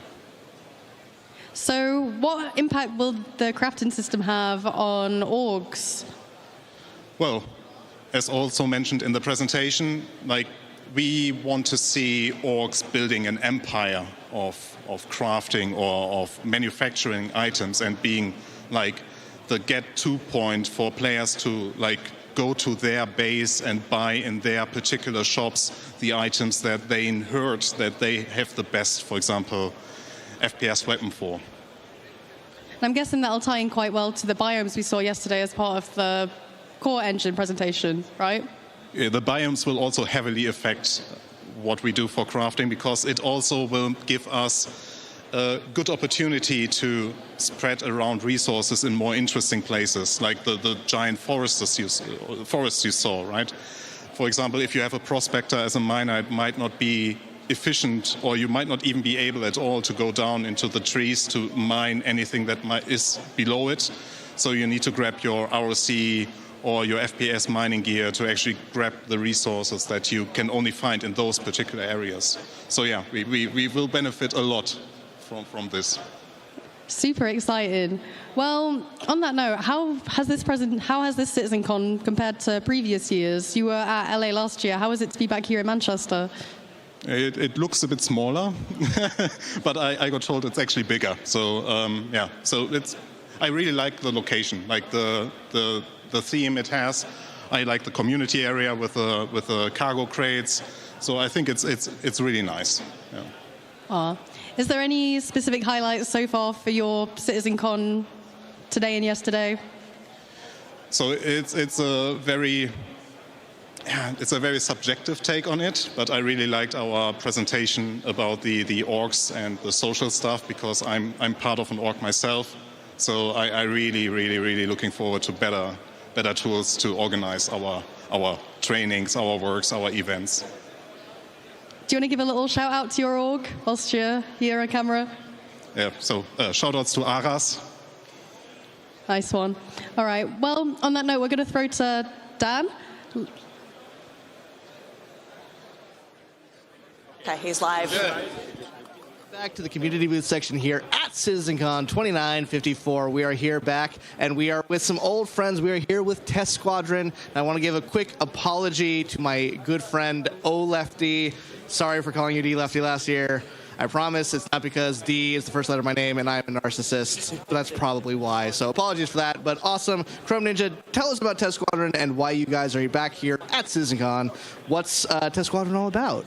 Yeah, so Test Squadron, we're the largest gaming org in Star Citizen. We've only got like 3,000 people. I think we just checked it the other day. We're just hitting over 23,100. But we're a casual gaming org, and we're here giving away free stuff. We've got all this stuff on the table. Awesome. There's some cool swag here. We got coasters, we got pins, we got pens, tons of awesome stuff here at Test Squadron. If you guys are looking to join a sort of friendly way to join Star Citizen, Test Squadron is the place to do it. We're going to move on. Thank you so much, Chrome Ninja. We're going to move right along to my good friend Tom Beckhauser. Tom, how's it going? Hi, Dan. So I'm Tom Beckhauser. I'm a real-life racing driver and Star Citizen Twitch streamer. And for this year, Locust69, Pretty Vanilla, and I decided to make a 1:200 scale Banu Merchantman made out of resin. Total of 26 individual pieces that we assembled, primed, sanded, and painted. Tom, this thing looks amazing. I mean, in addition to being a badass race car driver, you're also a badass model maker. This guy, there's nothing he can't do. I see you're giving away some Banu Merchantman little minis. We also have the little, the BMM pins, and we have the Defender mini. Sorry, I got those mixed up. Handing out the Defender miniatures and pixel art. Yes, you gave me one the other day. This is awesome. Tom, people can find you at twitch.tv/Tom Beckhauser. If you guys are interested in checking out more of Tom's awesome stuff, go check him out. Tom, thank you so much for being here. Look at that. To take a look one last time at the BMM before we move on. So freaking cool. Thank you, Tom, for coming over. We're going to shoot now over to Sam, who is here at Atlas. Sam, take it away. Oh, hi, guys. I'm here with ADI, and they have something really cool this year. Welcome to the ADI ASOP Vehicle Retrieval System. Again, did I sound like me? Or could you give us a quick intro to what you guys are doing here? Yeah, this is the Area 18 A-stop terminal and freight elevator terminal. We have, a fully interactive experience here, and we tied this in with our giveaways for this year. So we have Freight Manager as well, and this is where you can take, what's this? A hacking card. We have Tiger's Claws that we've been giving out. You have to search for them. You put in, and you go through the hack experience. Unfortunately, ADI is an anti-piracy org, and this is a mongrel hacking chip, so we don't want it. Boo, I'll go take it back to Mongrel then. Come on, let's go take it back to those guys. Come on, guys. Crime never pays. Piracy is not a real game. I'm sorry. We only grief and kill for fun. Amazing. So, right, thank you. So, what are you guys showing off at your booth today? Well, we are showing off Mongrel Squad to begin with, but also our sister orgs, as you can see, where we have the auxiliaries, the pack rats, and the cartel, which run the prison, but also ourselves, the premier pirate org, entirety of Star Citizen. Thanks so much. Thank you. Yeah. Well, we're going to have to move right on to the next guys. Thank you for showing off your booth, and hopefully we'll get to some folks to visit you throughout the day today. So, I have bumped into this guy again. I'm back. Hi. Awesome. Well, I'll take it from here. Thank you, Sam. And finally, for our last little bit of the community booth for this segment, we still have a little bit more to go over today. We have Atmo. Now, you guys all know Atmo at this point, creators of the Daymar Rally and a ton of other amazing events. They also have an event here in Manchester after the show. If you guys haven't gotten tickets for that, please go get them right now. They're going to be over at Aviva Studios after the show. Be sure to check them out. We love Atmo. They had an official place here last year. And as you can see, they also have planned out for the 2955 Daymar Rally these awesome trophies that they're going to be mailing to the winner. These things are hefty. These things actually weigh a ton. I will absolutely be trying maybe to go to the Daymar Rally just so I can try them out, although we all saw my playing earlier today. So maybe not. But you guys do some awesome work. Thank you guys for all you guys do at Atmo. We're excited to see your guys' event later tonight. Be sure to check out Enter Atmosphere at Aviva Studios later tonight if you're here in Manchester, or check it out on the stream. Well, I think that's it for us for right now. We'll be checking out the rest of the community booths later. Sam, anything else to add? No, just straight over back to you guys. Awesome. Thanks, guys. All right, guys.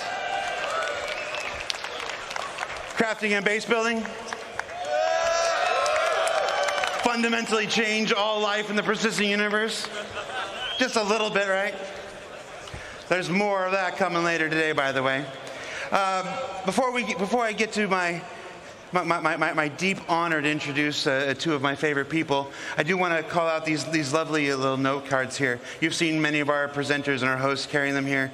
I have not been carrying mine, and I probably should have. This one just says, "Don't run." This one says, "Thank Kat and Mandy, but also Tyler and Leah." Guys, can we get a round of applause for Tyler and Leah, please? Now, Tyler, you probably know, is our Director of Community. Tyler is what we call internally as a product owner. He is the product owner for CitizenCon. So everything that you see here at this event this year is touched in one way, shape, or form by Tyler Wicken. So please give a round of applause for Tyler Wicken. All right. And because Tyler Wicken can't do anything by himself, Leah is the one who does most of the hard work. So Leah, who will never be on camera and who hates to be embarrassed, please give a round of applause for Leah, please.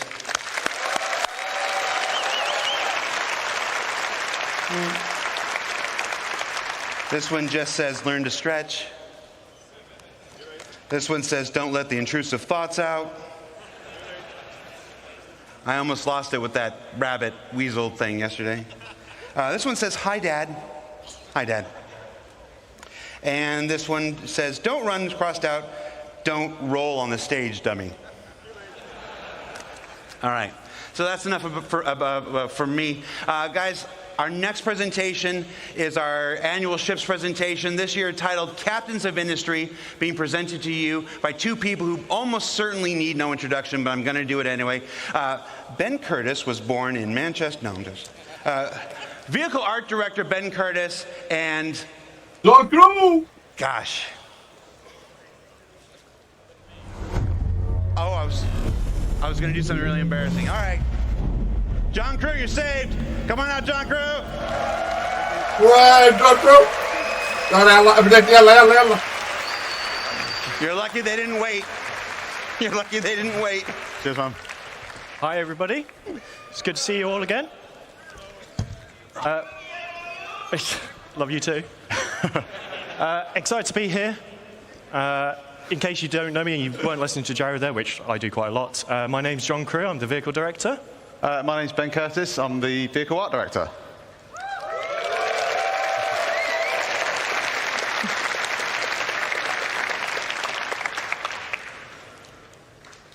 And the clicker is not working. Oh. So if you've got technical difficulties... You have to do a dance, John. There we go. There we go. Good. Right. So, today we're going to be talking about the vehicles to build your universe. And for those of you that watched the previous presentation, which is awesome about base building and crafting, you should be familiar with the construction grav cart. And you've seen how this works. You might be wondering, well, if I've got this, why do I need some vehicles to do things? I know there's going to be some of you that will be perfectly prepared to go push this thing hundreds of kilometers out of the garages at New Babbage. But realistically, you're going to need a ship to put it in. It can't carry supplies by itself, so you're going to need to put supplies in the ship, move them. And it has small drones. And that's the key aspect there. It has 2 small drones on board. And drones will have sizes. Okay, so, yeah, basically everything you're going to be building in Star Citizen has its size class. A lot of you are familiar with how we class our ships and a lot of other things in our game. So it ranges from small all the way up to large and extra large. And our drones kind of fall into those classes as well. But what does it really mean, the difference between what's a small drone, what's a large drone, what's a larger than large and extra large, and so on. And basically, a medium drone, for example, can build any structure up to a medium size. So it can build smalls, mediums, and it will be able to build small structures faster than what a small drone would. So the size makes a difference depending on how big you want to go. But the drones also scale in they scale in numbers, in the, one drone can only make one structure at a time. So the grav cart's got 2 drones on it, so that'll be able to create 2 small structures. But a medium, or, if you've got a vehicle that carries multiple drones, you can craft a lot more structures, a lot bigger sizes. And that's kind of really the key to kind of like the upgrade path through the kind of drone sizes. So we've had a look at the small. So what's next? What do you want to build? A medium. So, I know some of you have already seen it, but this is the CSV from Argo. So launching today is the very first ground vehicle from Argo, the Construction Support Vehicle, CSV. So this specialized chassis is developed to take on all the conditions on all our planets. It's a little rugged beast that really does just go everywhere. And if you're constructing a new settlement, there's 2 things you need. You need drones to build it, you need supplies to supply the drones to build it. And that's why the CSV comes in 2 variants. So we have the CSV FM, which stands for Fabrication Module.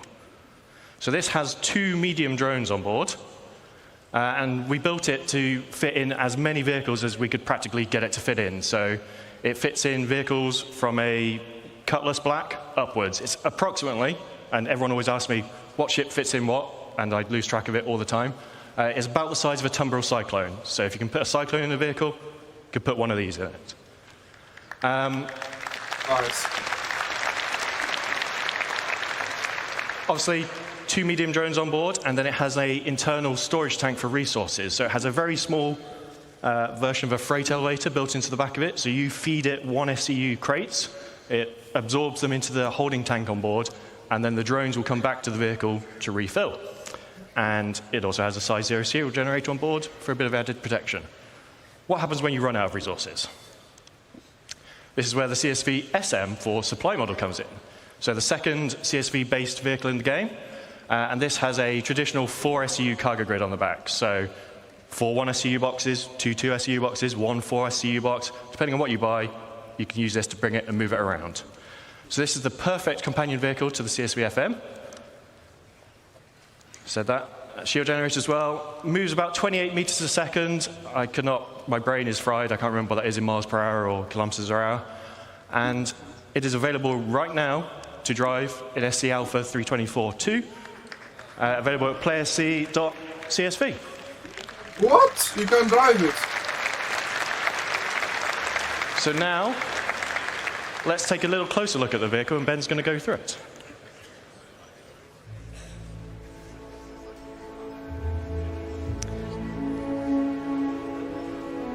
Okay, so what we're seeing here is the in-game version of the CSV. It's complete with its 4 SCU of cargo up on the rear.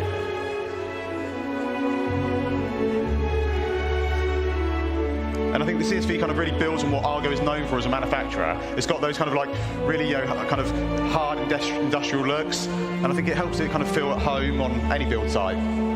All of its components are easily accessible. And I think the exterior is like real dominating factor. It's those kind of large all-terrain wheels, and then that's kind of backed up by just simple, smooth, sleek lines. We've got the front-loaded cab that puts all the controls kind of right in the kind of where the player needs them. And I think that's one of the keys to the ship as a whole, or the vehicle as a whole, sorry, is it's simple, it's purposeful, it's functional, and I think that just kind of just helps it to kind of feel part of that Argo family.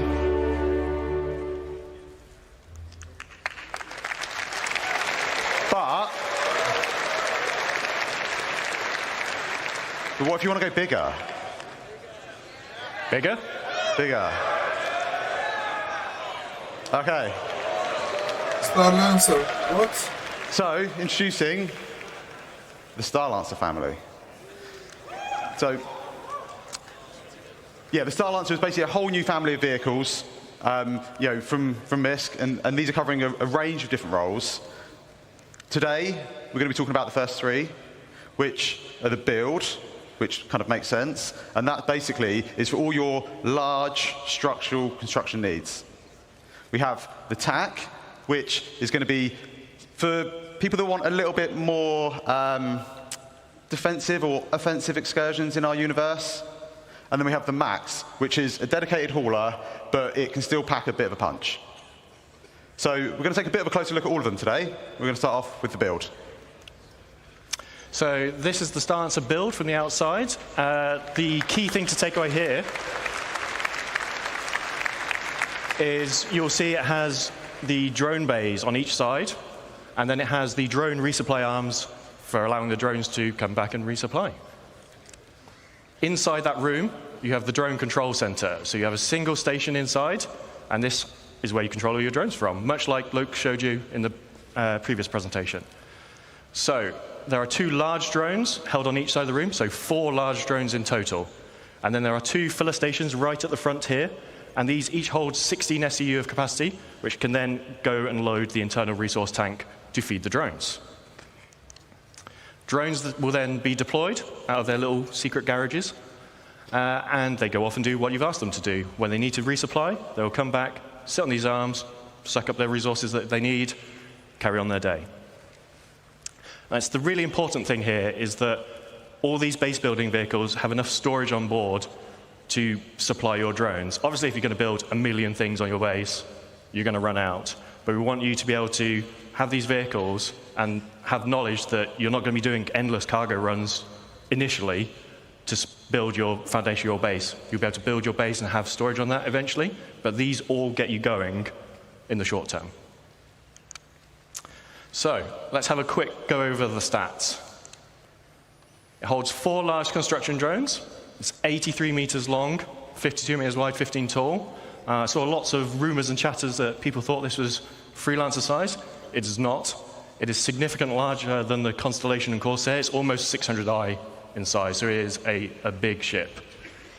2 S4 guns for the pilots, 16 missiles, remote turrets, and then 128 SU of cargo capacity in the build specifically. But what if you don't want to build stuff? What if, like me, you just want to burn stuff and destroy stuff? So introducing the Starlance attack. So, like I say, this is designed to be a bit more aggression into the verse. So I think the first thing you're going to notice is the dual man size 5 turrets. Now these give much better kind of broadside coverage from any of the other variants. And then on top, we also have like a dedicated hangar that has been specifically designed to fit a Mirai Fury inside. And I'm sure we will see plenty of other ships try to be fitted inside. Successful or not. Yeah, we'll see. And I think John's going to run you through the interior now. So yeah, let's have a look over the tack from outside to in. So this is the tack in its default paint, so sort of military drab grey. Then internally, obviously Ben talked about the size 5 turrets. Then we have some drop seats behind, and these are on a deployable ramp, so you can do some ground assault. They will drop out, down. If you're doing a bit of ground assault, chances are someone's probably going to get injured, so there is an onboard medical facility directly behind there with 2 Tier 3 medical beds.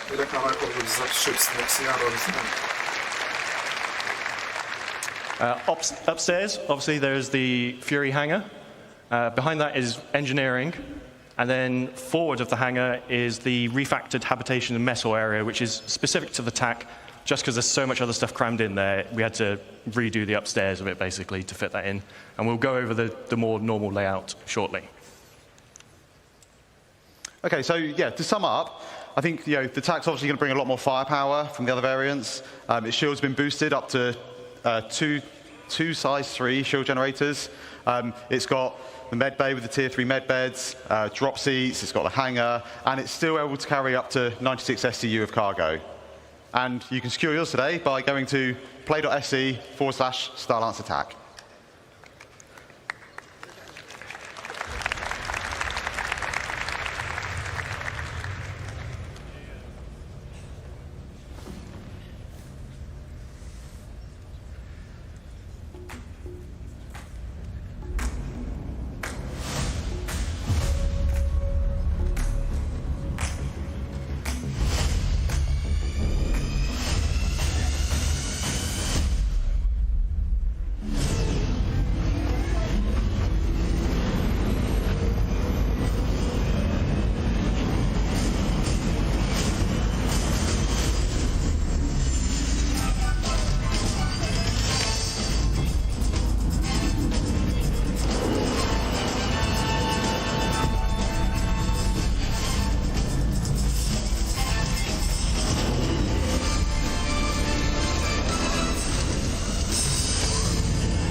نيكس بحفظنا البلاطة نيكس يا نيكس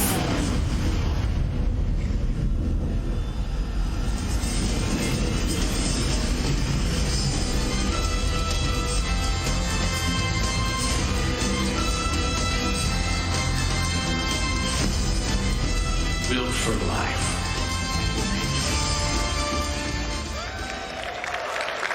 Oh, flyable okay, nice. Next month. Okay, so I think you kind of hopefully agree that was a pretty great kind of trailer for the Starlancer Max. And as you can kind of see, we're just putting the finishing touches on that now. So yeah, we're just getting it all done, all ready for its launch at IAE. We will take a little bit of a closer look at it now.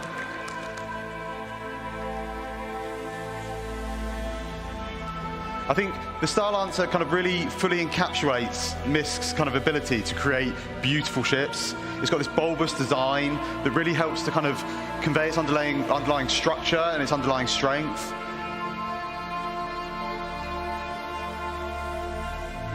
I think when the engineers were trying to kind of put this together, they were thinking about what's useful, what's great, and one of the things that we thought about was this deployable cargo grid that just brings the cargo down to the ground, makes it much easier for loading and unloading. And they also wanted to put the crew, they wanted to put what was important for them. So they've added a lot of windows out so the crew can see out into the verse, and it's one of the things that we know people like, is being able to have these kind of little windows out into space. And then above the kind of main habitation area, we've got these big skylights, and they just allow kind of like more natural light to cast down into the cruise area. For a bit more protection, you've got 8 size 3 missiles at front, and then a further 8 on top. And these are backed up by a set of size 4 remote turrets, both front and rear, that give good topside coverage.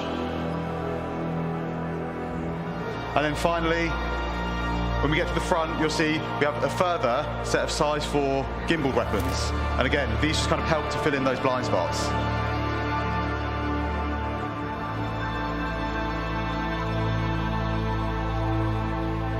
I think as a whole, the engineers or MISC have done an exceptional job in creating a vehicle that kind of fully encapsulates the functionality needed, while still ensuring that the crew's kind of well-being and livelihood is protected.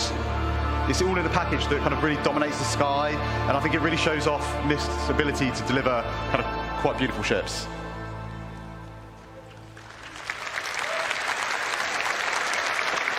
Right, so don't worry, this is not an Origin 404 moment happening here. So let's have a look inside the Starlancer Max now. So, love it or hate it, we love it. The MISC traditional letterbox view is back. At the front of the ship, you have the pilot, co-pilot seat with 2 support stations at the rear. These are the ones that control the remote turrets by default. Then behind that, we have the escape pod room. 4 escape pods, full crew. And then behind that, we have the traversal. It's sort of a traversal room. It has a lift, goes between the 2 floors of this ship and goes to the exterior of the ship. And then a ladder for emergency backup. Behind that is the mess hall area. So nice shared communal space for you to relax with your crew. And then we move into the 4 individual crew rooms, each with double beds, so very luxurious for a spaceship. En suites for all. At the rear of this section, we have a further 2 lifts. These are just internal to go between the 2 decks of the ship. Then at the rear, we have the main engineering. So there are some components dotted around throughout the rest of the ship, but the bulk of your components and the engineering terminal are here at the rear of the ship. So that's upstairs. Let's go downstairs a little bit.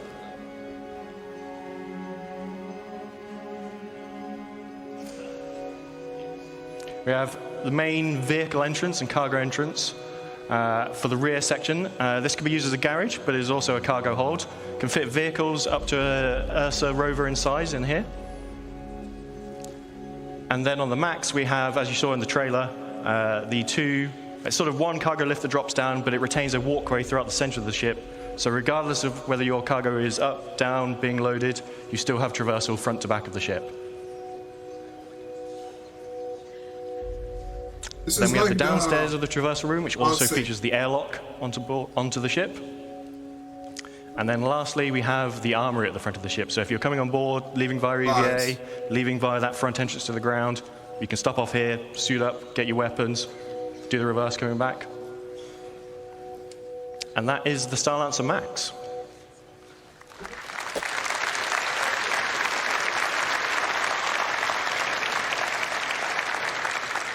So we'll quickly recap the stats. 224 SU of cargo, 128 on that ventral drop platform, 96 in the rear cargo area. It has 6 extra VTOL thrusters for all that extra mass that it's hauling. And it is available to pre-order now and will be flyable this IE at play.se Starlancer Max. And if you pre-order now before IE, you will get this exclusive sapphire paint, which is in the CitizenCon colors and looks super cool in my opinion.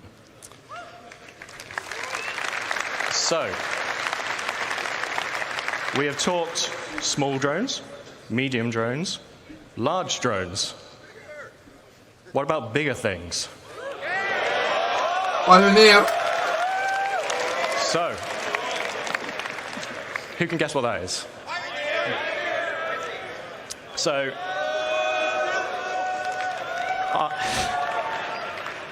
I talked to you all quite some time ago about this in Germany, and this is obviously the original concept for the Pioneer. Now, some time has passed, and whilst the core concepts of base building have remained the same at a high level, how you physically build your bases has changed slightly. So, back then, you were building everything on board the ship here. You would fly your Pioneer. This is the area I want to build in. I'm going to build my base on board the ship, and I'm going to drop it down. As you've seen, bases are a lot more expansive now. This doesn't work anymore. So we need to do a little bit of some reconcepting. Okay, so one of the first things we really wanted to kind of solve was the arm. We know a lot more about how we're going to be constructing these structures now, and kind of the arm didn't really make a lot of sense anymore. All it really did was it made the space you need to land the ship almost twice as big as what it's kind of needed. And we're not real spaceship engineers. We don't make real spaceships. But what we do try and do a lot of the time is we try and take as much reference from kind of real life manufacturing as we possibly can. And I think that's really it's really key to what I think Star Citizen is as a whole across like all the different departments, in that we're trying to make a believable universe.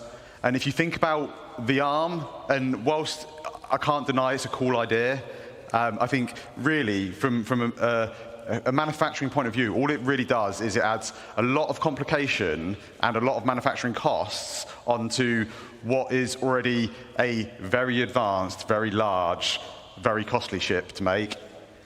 So that was kind of like one of the kind of real first things we wanted to do. The second thing we wanted to look at was kind of have a little bit of a shift around of kind of like the egress points on the ship. The cargo position has moved, so we needed to kind of update that. We wanted to make sure that the landing pad made sense and had space to kind of come into the ship. And then we also needed a way of getting things out of the ship that we will be crafting. On top of that, we had a few other goals. Like I say, it needs to support all the updated kind of building mechanics. It needs to support all our current metrics, and I don't mean just character metrics, I mean all metrics, because we're going to be creating a lot of things inside this ship.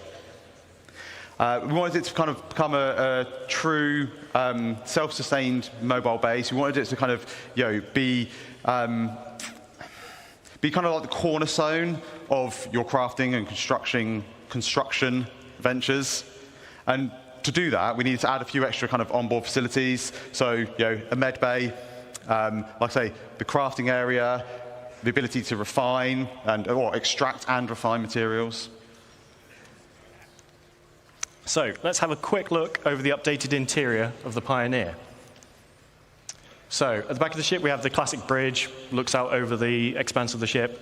And then top and bottom of that in this image, we have the escape pod rooms. And then leading off those is the access to the manned turrets that remain. Then going downstairs, we have the cargo area at the top.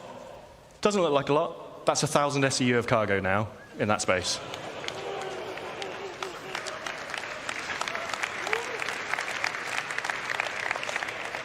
Next to that is the fabrication control room. This is where you'll be fabricating larger vehicles and ships, as well as smaller fabrication machines next door for. You don't want to use this to build a small FPS weapon. It's a bit overkill. So we have that on board as well. In the center of the ship, we have a small fabrication hangar with roof and ramp egress. So if you're building a small ship on board, so things like a Nomad, you can build on board here. You'll be able to fly it out the roof of the fabrication hangar. And then we have the existing small landing pad that transitions from outside the ship to inside the ship. So cargo you can load via new entrance that Ben's going to talk about in a second, but you can still retain the ability to land a ship on top of this ship, move it inside your ship, all those things. Engineering at the rear, this is now capital components all the way around. It was a weird mix of size 3s before. It's now just all capital everything. Then we have the habitation, mess hall, medical area between the hangar and engineering. And then at the front, we have 4 extra large drones in the drone room. But we don't just have some pictures like this to show you. Ben's going to go through this in a bit more detail now. Okay, yeah, so we're going to have a little look at kind of like the concept and where it's at on the interior. We start out on the interior bridge. It's very spacious, or command deck bridge, whatever you want to call it. It gives kind of really nice views out over the front of the ship. And right up front, you've got all the consoles required that you need to kind of control the ship, as well as the kind of additional remote turret access consoles. And then at the rear, we have the main kind of navigation components and some small engineering consoles. And kind of flanking either side, we've got these two corridors, and they lead out to the manned turrets that kind of sit above the bridge. And they also have all the escape pods needed for all the bridge crew. Like I say, we want this to kind of be a home away from home, so we have a very large, comfortable habitation area. Each of the crew members, they get their own individual crew pod.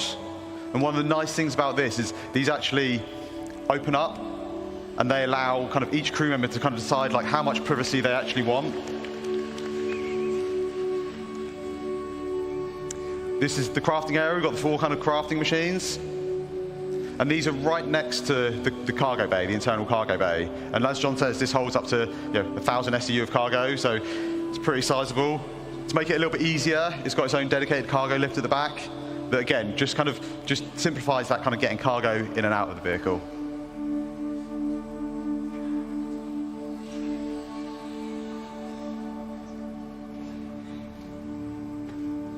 Down at the front, we have the drone room. Now these will be 4 extra large drones, so they'll be able to craft our largest structures in game. They exit the ship out through the roof, and they're all controlled by the construction console in this area.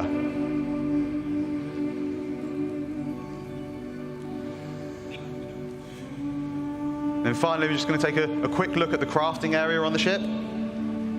So you can see here we've got these blast shields down that kind of protect the crew in this area from what's going on inside.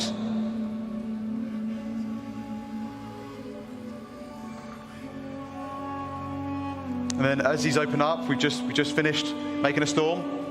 And as we see, there's a ramp that leads out, so you can drive any ground vehicle straight out the front. Between all the landing gear, and you get this really nice kind of like sense of scale as you're driving underneath out the front of the ship. And we've also got the top exit for any flight vehicles. And then finally, we have the landing pad, and this just allows us for any ships that land up on deck, we can just bring them down into the belly of the ship.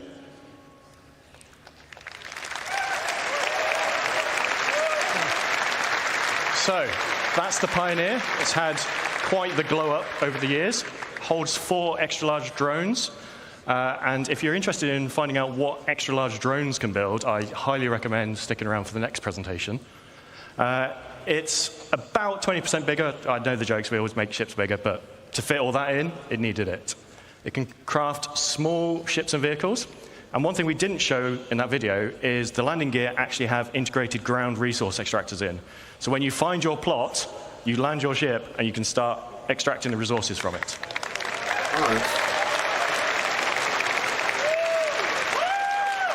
Capital components all round, and now it has 1,000 SU of cargo capacity.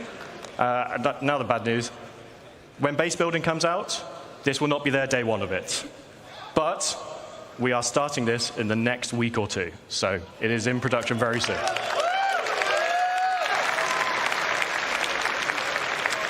So. One last thing. To finish up, we'll do the classic one last thing. CitizenCon is usually about looking forwards, but we'll do some housekeeping and look at the now and a bit before. So, oh, sorry, this is Ben. Yeah, so you remember last year we teased these 10 vehicle silhouettes. Now, these were vehicles that we were planning on working on this year, and we've not quite delivered all of them yet this year. But we did come quite close. So far we've delivered 6.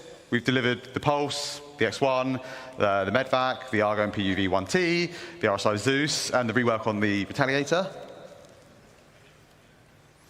Oh, but what about the rest? Sorry. So, All but one of these will be released before the end of the year. So the Legionnaire is the one that's going to miss out. And that's because we want to align it with hacking gameplay. But the rest will be here before the end of the year. So Crusader Intrepid, Mariah Guardian, and the Polaris. So we have a few patches between where I am today standing on stage and the end of the year. But let's start with some things that you're going to see at IEE.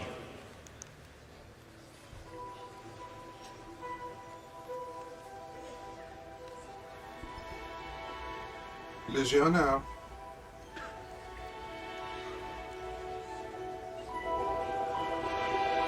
انفيل ميديات سميتها هاد الشيب ديال ميديكال انا عرفتها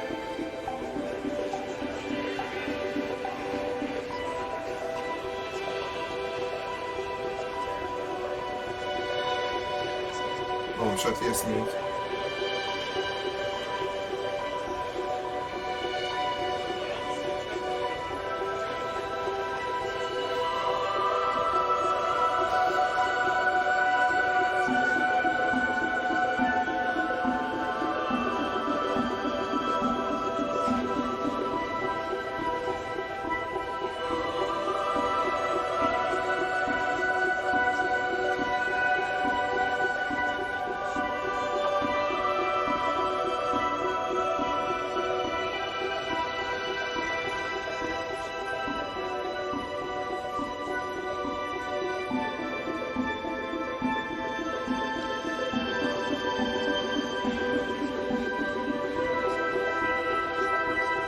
Mutual Anvil Crusader.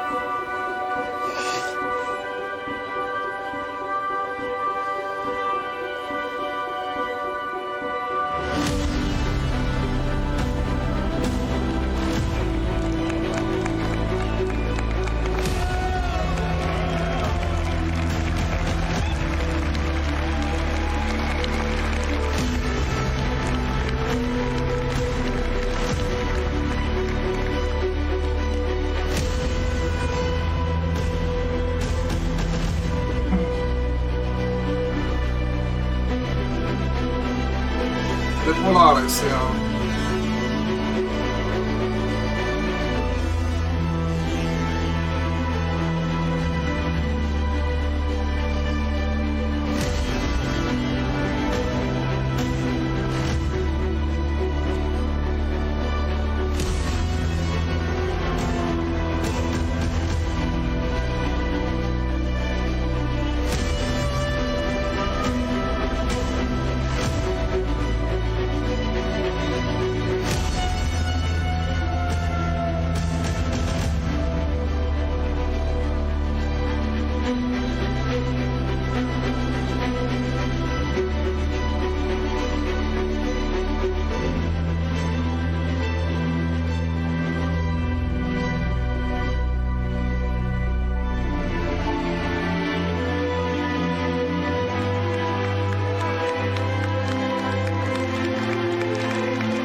Okay, so on top of those ships we've talked about, we also worked on a number of other ships this year. So we're just going to quickly go through them before we get on to what we're doing next.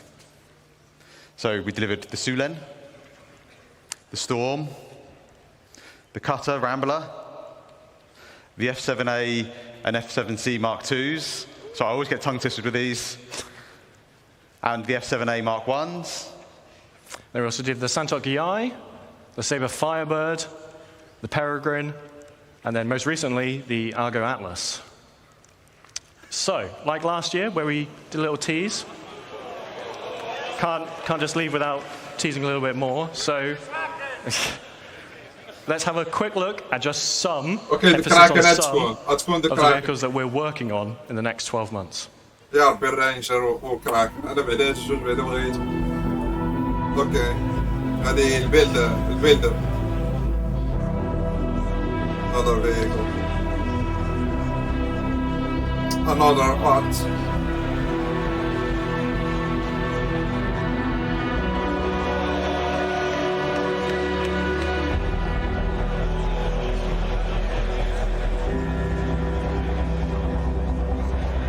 Legionnaire.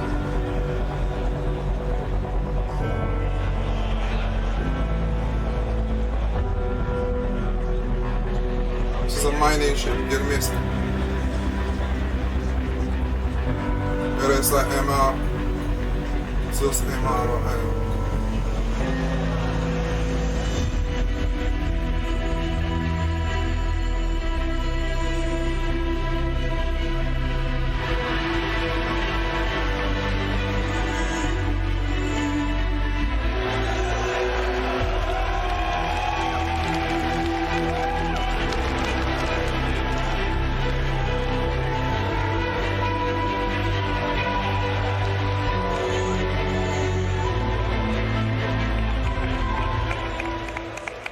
So, I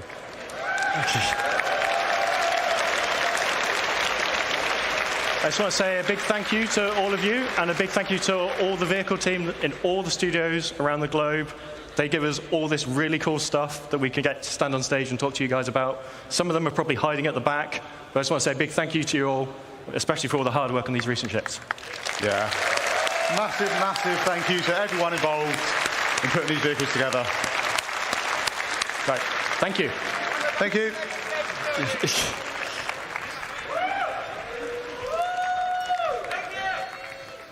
That was awesome, you guys. I swear some of those silhouettes looked a little familiar. Let's give it up one more time for the vehicle team.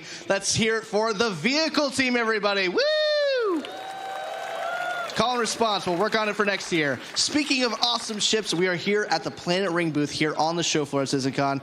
These guys have some amazing models that are in prototype right now. We're going to check them out right now. Let's check out some of these awesome prototype models we have right here. Let's check those out. We're going to give our cameraman just a quick moment to check them out. I am here with Ray of Planet Ring. We're going to be asking him a couple questions about these prototypes in just a second, but I want to make sure that the camera has time to check out the details on these awesome models that we're hoping to get out in the near future. Oh, look at that. That is some sexy detail work. All right, so Ray, what inspired you to make models of Star Citizen ships? Well, actually, we have been Star Citizen bankers for many years. Myself, I joined the wars in 2015, and my colleagues joined it in 2014, which is 10 years ago. It's a long way for us. And we've been specialized in sci-fi models. We have been collaborating with other famous IPs like the films, especially the sci-fi films and animations and games. So we are excited to be here as a partner of CIG to bring the citizens in the world with a beautiful ship in affordable price. Yeah. Amazing. So how long does each model take for you guys to make? Well, we've been working for 7 months for now, but our prototype now is still an early stage of what we are going to do in the future. So it's roughly like 5-6 months for now. That's what we have been building for everything you see here in this booth. Yeah, and they are amazing. So I have to ask, which model is the hardest to make, but also which one's your favorite? Yeah, it's a good question, but I would say the Star Citizen ships are very in detail, so each one of them are very hard to make actually. But my personal favorite should be the F8. You can see the F8 has a very beautiful panel lines. It's very beautiful in details, and it has a brutal weapon system that's crazy.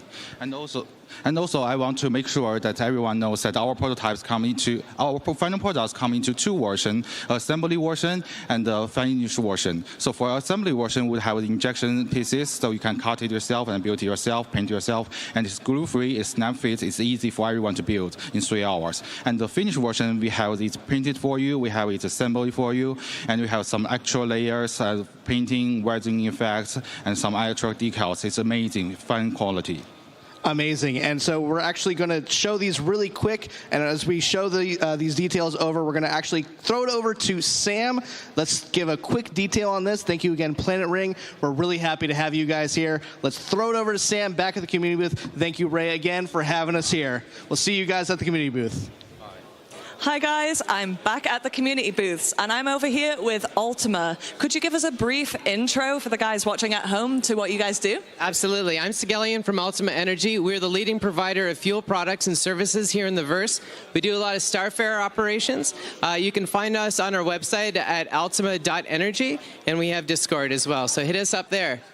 Amazing. Thanks so much, guys. Let's move right on over to Medrunner. So, Jared talked a little bit about you guys earlier today. So how have you found the convention so far? What's been your favorite bit? Oh, man, it's been amazing. Squadron 42 looked so good. I mean, I'm an Idris owner myself, so I'm super hyped to seeing Squadron 42 in 2026. Just the love from the community has been amazing. It's been so much fun here. Thank you so much for being here. And if you guys haven't already, do come check out their booth because it is really amazing. Okay. And I am here right on the end of our amazing community booth area with our Avantgarde guys. So, Avantgarde, would you mind introducing yourselves and what you guys do? Yeah, absolutely. We are a PMC organization. We do PvP both in the sky and on the ground. We also a trading division where we trade rare guns, rare armors, and everything. Our goal is to have at least 100 members, but because we value people below quantity. We want to create a legacy altogether. When I create this organization, I don't consider myself the commander of everything. I just planted a seed for a tree. Maybe I will never see the fruits, but I want to create a legacy. People need to have fun, maybe win sometimes also, but especially win. Be a healthy community and having fun altogether. Amazing. Thank you so much. Right, let's move on over to the other side where I am.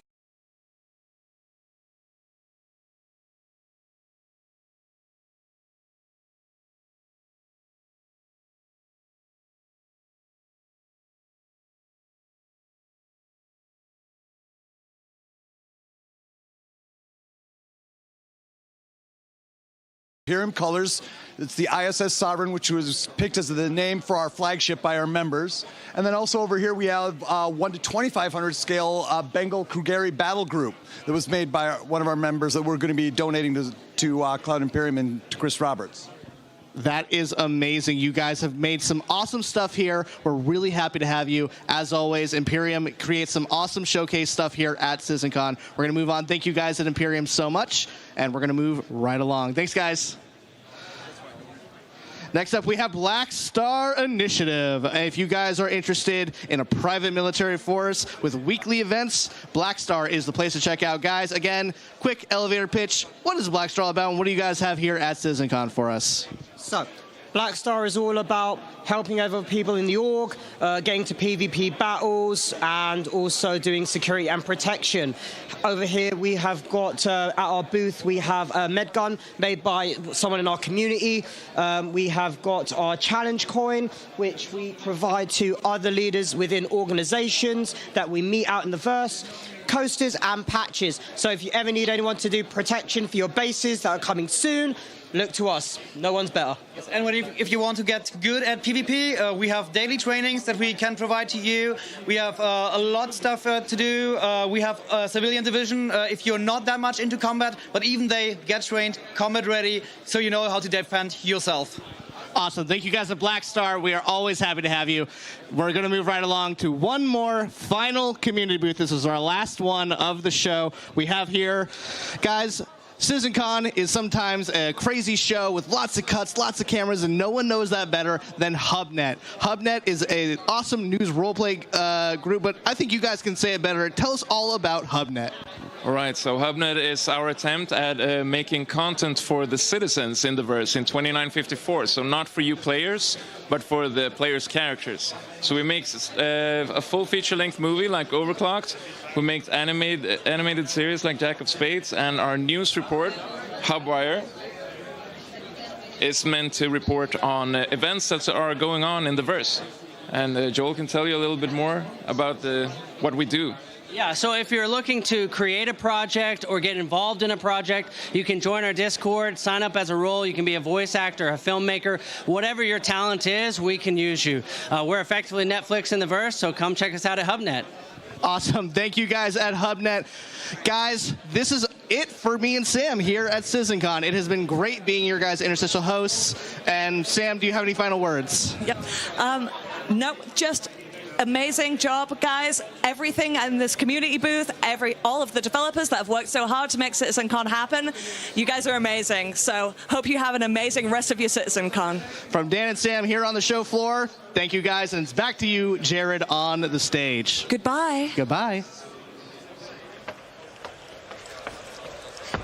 Okay. It's time, everybody. Time.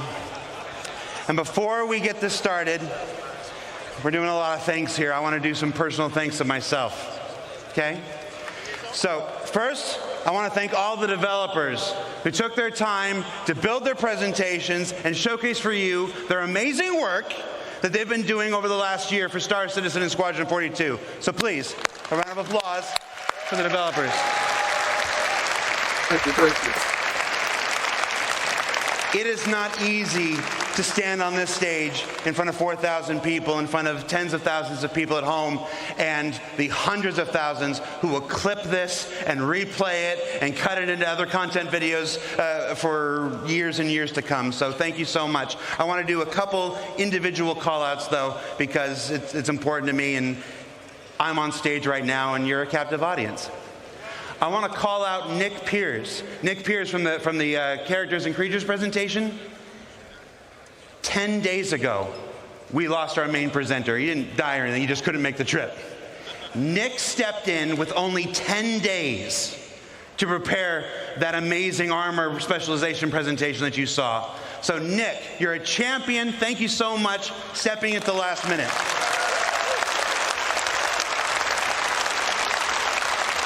Benoit and Ian. Benoit and Ian took the reins and delivered multiple presentations this year. You may only see them talking in this presentation or this presentation. You're going to see Ian in this one here, like this. But their work behind the scenes, getting all of these presentations up to the standard that they're required, was amazing this year. So Benoit and Ian, you don't have to clap for this one. This is just for me. Thank you so much, Benoit and Ian. All right, you can clap. That's fine. You might have noticed we went on ISC hiatus a couple weeks ago. We went on hiatus a little earlier than normal because we took the ISC gameplay capture team and we dedicated them to the work of CitizenCon for the last almost 6 weeks. Every year at CitizenCon, the devs spend their time creating their footage for you, their showcases for you, and many of them still did. But the amount of work it takes them away from the work of actually creating the game. So our ISC gameplay capture team really stepped up this year for the first time in CitizenCon history and helped folks create the videos. Those amazing looks at Nyx, those amazing looks at Castra, the amazing looks at the sandworm and stuff. So I want to call out Will, Dave, Toby, Alex, and our newest member, Thomas. Hi, Thomas. Thank you so much, guys. They had never participated in a CitizenCon before, and I think they were a little surprised at first at the sheer amount of work that goes into doing this. But they stepped up and delivered some amazing stuff, the last of which you're going to see some in this next presentation. And then our last two groups of people I want to present, I want to share. Are they back there? Wave if you're back there. You guys ready? I can't see anything. All right, I hope I'm vamping a little bit until Rich Tyra gets into place. I could hide it from you, but I'm not. So the last groups of people I want to thank. Well, let me tell you a story real quick. When I'm back there, and folks are coming up to me, and they're thanking me for this, and thanking me for doing ISC, for doing SEL, for putting this together on the stage today, I'm struck by two things every time I'm thanked. One is that I can't do any of this without you. There is no game project in the world that does a weekly behind-the-scenes docuseries each and every week, and then turns around and does a live talk show the next day after it. And that's only made possible because you guys keep tuning in, you guys keep watching, you guys keep supporting, you guys keep making relatively positive comments about me. I don't think I'm ever going to shave my face again. But it's all right. I just wanted to see what I looked like. You know, I'm like, oh, that's what you look like. All right, I agree with the people. Let's bring it back. And then last but not least, there is one person who makes it possible for me to do everything that I've done here. I've been here for 10 years. I've produced 7 CitizenCons. I've produced 3 Gamescoms, a PAX or 2, and a couple digital stuff, and of course ISC and SCL every single week. And really, after your support, the only reason I get to do this week in and week out and have these big moments like this is because of the same guy who makes it possible for all of us to do our jobs. So I'd like to thank, where's the camera? There you go. Okay. I'd like to thank Chris Roberts. Chris, thank you. Thank you, Chris. Thank you for not thinking Sandy was crazy when she hired me.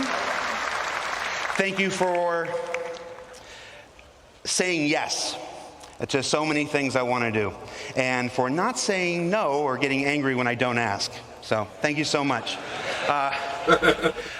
I do operate a lot on a let's just do it and see if I get in trouble afterwards thing. So is that Chris there? Are you ready? All right. So with that, yes, he's angry now. All right. So without further ado, let's get to our final presentation of the night. The Star is My Destination. Introduced to you by the one and only Chris Roberts.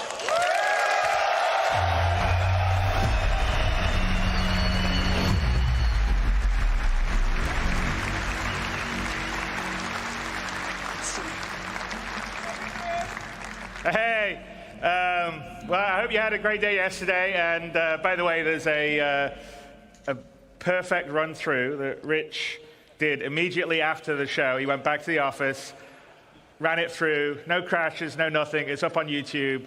And by the way, that's a dedication of Rich. He's like, okay, I'm going to get it done properly, and he did it. And it looks great, and it doesn't have any screen tearing, because there was some screen tearing. There was a technical glitch in the setup yesterday. So anyway, watch that. And if you're doing comparisons to the old stuff, compare with that video, not from the stream. But anyway, I hope you guys liked this morning. There was the base building and the crafting and the ships, you'll be able to do it. I mean, for me, the ability to sort of create your own place somewhere in the verse, find the perfect spot for you to make your home or harvest resources, it totally changes the dynamic of what the game will be in terms of exploration and people spreading out, and I think putting roots down in the verse. So I can't wait till we get that in there. I mean, that's one of the things that makes me incredibly excited, because I think it will just add so much to a living, breathing universe. But that is a perfect example of Star Citizen, how it's grown over the last 12 years, because we definitely did not have that on the initial Kickstarter or the pitches that we were doing. And, you know, Star Citizen is a living game. I mean, we're constantly always adding content and features and tech. As you can see, we're constantly upgrading, you know, what we're doing on the graphics side, making it better and always improving it. And even after we would consider it a released or a shipped game, not an alpha game, we will still be doing that. So it's just it will be a living game. We'll never do Star Citizen 2.0, it will always be sort of Star Citizen that will continue to grow. It won't be like, oh, we're going to do Destiny 2 after Destiny 1. It will just be a living, growing product. Same for. Right? I don't mean that as a knock at them. I just mean that in today's world, you constantly upgrade and improve things. But the big question really is, at what point would we at CIG, what point would I, what point would the rest of the team consider Star Citizen ready for everybody? Not just you guys out here who are beautiful, wonderful, early adopters, willing to put up with bugs, jankiness, not a great new player experience. We know all those things are things that we want to fix and improve, and we want a game that everyone can just get into at the beginning, understand it, have fun, pulls you into it, and then has a huge amount of depth. So the question is, what is that? And that is what we call Star Citizen 1.0. It's something that we've been talking and looking and designing and thinking a lot about over the past X number of years. And now we thought, you know what we should do, because I think half our sort of initial stuff is from a long time ago that you've seen, and then occasionally we'll talk about things we're doing in Inside Star Citizens or SE Lives. But we're like, okay, let's tell everyone the marker. This is what it is, Star Citizen 1.0. When we hit this, this is what we consider we're ready to go wide.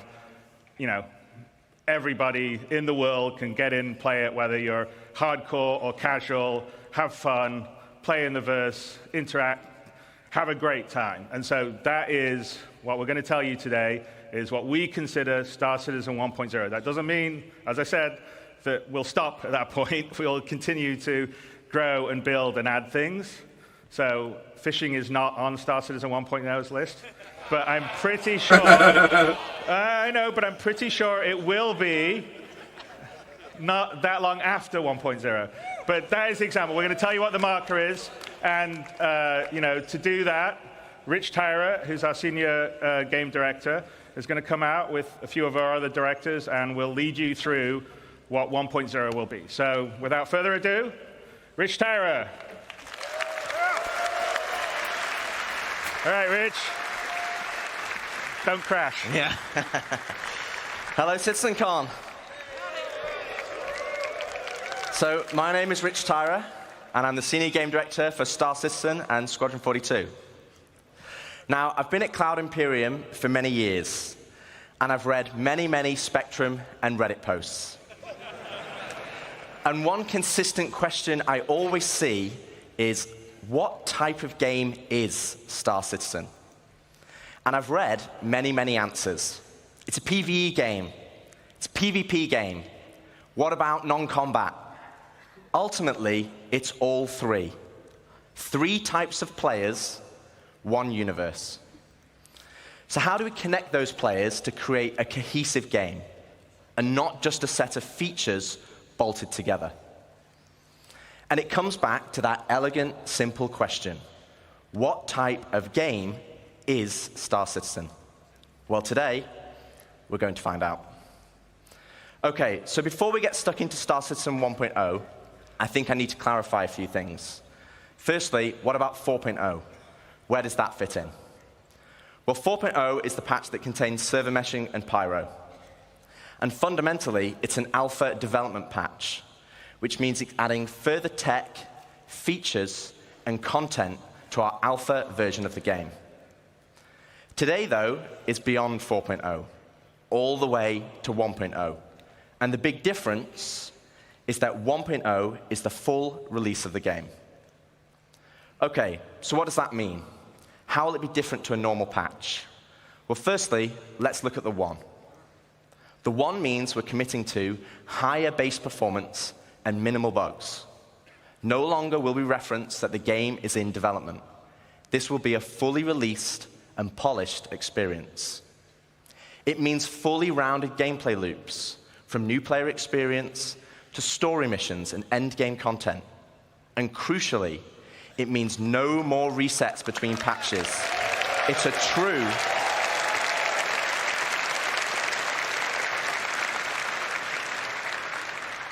a true persistent universe.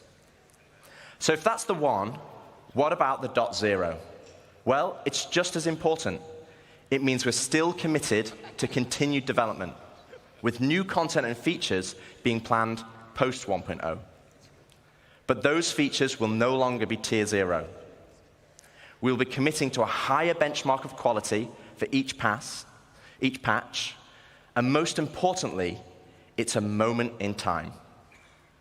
If there is a content, feature, or star system that we've mentioned in the past that is not in 1.0, it just means it will come later. 1.0 is more than just a number change. It's the beginning of a new phase of development of the game. Okay, so we know what the 1 is and the .0, but before we move on, I want to address one important point. And for this, we need to go all the way back to the beginning. Here we are, the Kickstarter. As a backer myself, it brings back memories. And it also reminds me we had a lot of stretch goals. And one of those goals was 100 star systems.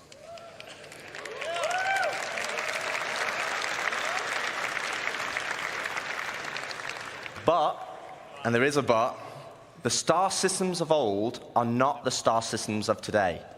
They were based on the privateer and freelancer model. They were unexplorable planets with an isolated and small landing zone and had automated landings. And we all know how that went. To give you an idea, Stanton had 4 points of interest, and the entire 100 systems only had 90 POIs. Compare that to Stanton today, and we have 1,626 points of interest. And that is going to be dwarfed once we start using the Starchitect tool you saw yesterday.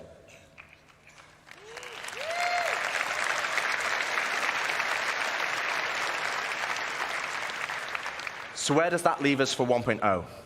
Well, we will not be launching with 100 star systems, because the game we have today was not just the game that was pitched back then. It's more rich, it's more diverse, and fundamentally, you'll be getting a whole lot more, and I mean a lot more. Okay, so now I've defined what 1.0 is, let's get into the cool stuff. Star Citizen, by its very nature, is a sandbox MMO. Today, you as a player have to find the fun. You have to figure out what you can do and how to do it. If you want to be a hauler or salvager, you have to know those professions exist. You have to know what ships support that gameplay. And you have to rely on outside resources for help. As it is now, the game is not set up to help you.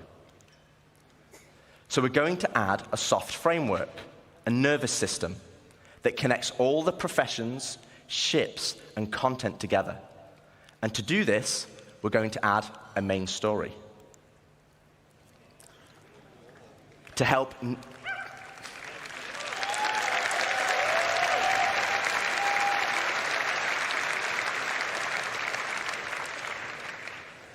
new and existing players, to help discover all the exciting features and content we have, to take them on a journey of discovery of what the game has to offer. This story will become the spine of the universe and help onboard players with understanding how to play the game and understand what's available to them. This story will also introduce each of our guilds and what professions we have to offer. Like the United Resource Workers, our core industrial guild, which supports 2 of our main professions, mining and salvaging. They also support many other features and professions, like repair technician, crafter, and builder. Guilds are hugely important in Star Citizen, and as you know by now, guilds are comprised of many factions. As you work for each of these factions, you will gain guild reputation.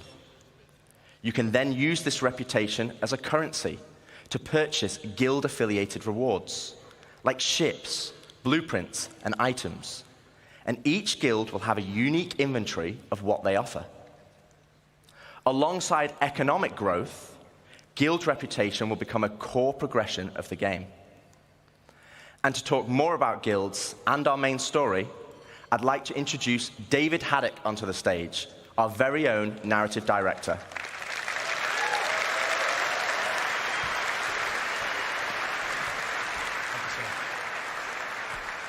Thank you, Rich. Hello, CitizenCon. How's it going? Awesome. So yes, 1.0 is very exciting, and it's going to provide us probably our first real opportunity to finally inject a massive amount of narrative into the game. But we're looking to do that in several of ways. Now, Rich introduced the main story, so let's get into it. What exactly is that? First, it's a narrative experience. This will be a crafted story through the star systems and professions of the Star Citizen universe, taking players on an exciting adventure that will finally kick off the growing tension between Earth and Terra. Yeah. It will be NPC-driven. So while Squadron 42 will always be the place to go for AAA cinematic adventure, we're bringing a lot of the techniques that we learned from that to capture and build a cast of dynamic characters, some of which may be familiar, for both this story and the PU. And the main story is also designed to be sort of like a tour bus structure where you can hop on and hop off at any time you want to. So we're not also requiring you to do it. So if you want to log in day one and just go off and do your thing, you can do that. Or maybe you want to put the story on hold so you can go explore a new facet of gameplay that you just discovered. Go for it. The point is that you can complete it at your own pace. So that's the what. So why do you want to do this? What's the motivation to want to go on this ride?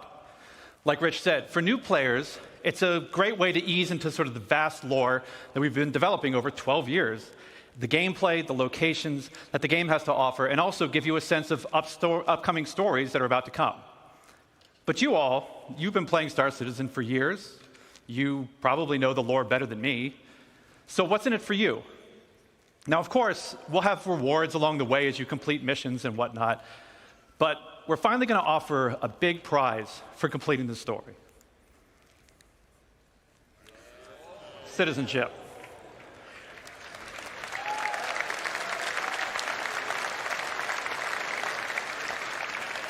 So, many of you already know this, but for the uninitiated, in the UEE, there are citizens and there are civilians. Citizens are members of the population who have demonstrated a commitment to bettering the empire, and as such are given benefits that civilians just don't have. Now, what those differences have been debated in the community over years. 1.0, we're finally going to answer that debate. I won't get into the full list of benefits that we're going to offer, but can reveal that one of them will be around land ownership. Citizens will be able to purchase land anywhere in the UEE and enjoy the security that comes with it. But civilians will have a couple of restrictions as to which systems and which planets they can buy on. So that's the why. So where is this adventure going to take you? Well, 1.0 is going to include 5 star systems. This story is going to weave you through all of them, but where exactly are you going to go? First, we've got Stanton, which needs very little introduction. I'm sure you're all very intimately familiar with these 4 corporate-run worlds. But since I do lore, I figure I could take the next hour and just walk through each one of these. But I'm kidding. We've also got Pyro, Land of the Lawless. A volatile star at the center of the system is the perfect metaphor for the constant struggle between the gangs and survivors trying to hack out an existence here. If you saw Ian's location presentation yesterday, then you know that he reintroduced Nick's system.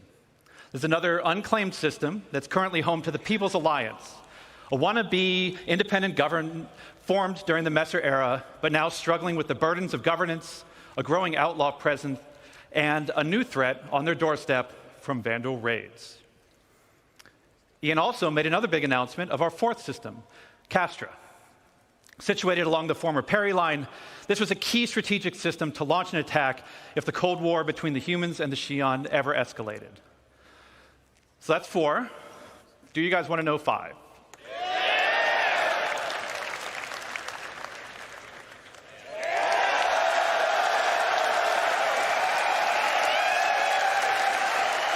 Yeah.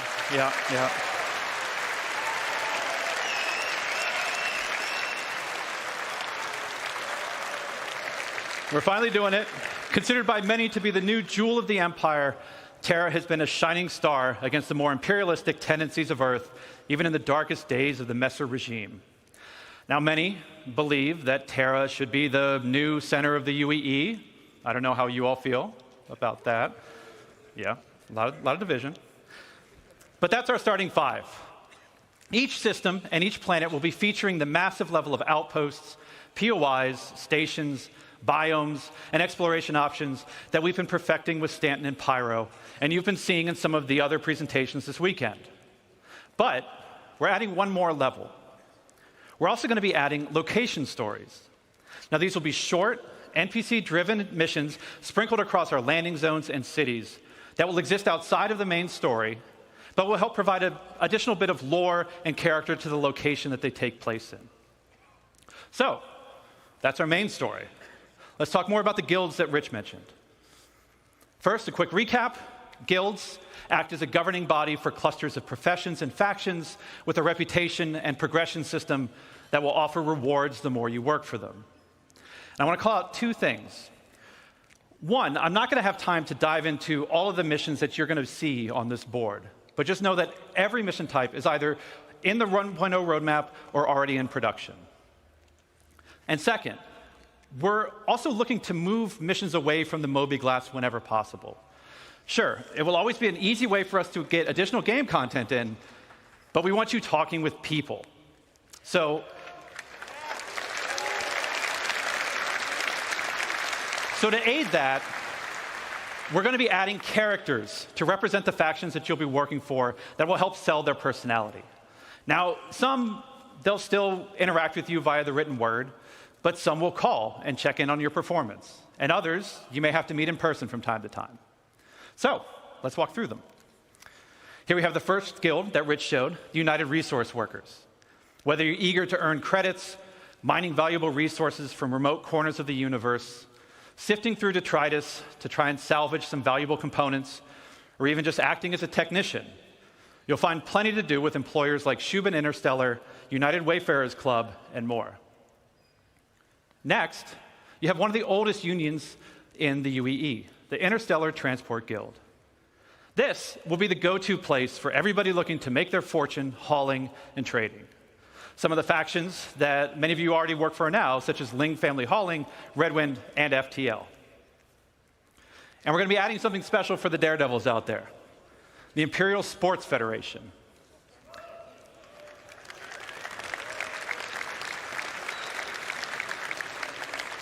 So aside from the usual racetracks that are both legitimate and illegitimate, we're actually going to be leveraging some of our existing mechanics to build new sports and provide an outlet for all you Murray Cup enthusiasts, Cargo Olympians, and competitors to see just who's the best out there.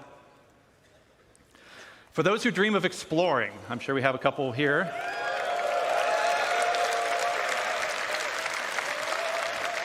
We have the Academy of Sciences that was brought up yesterday in the social presentation, if you saw that.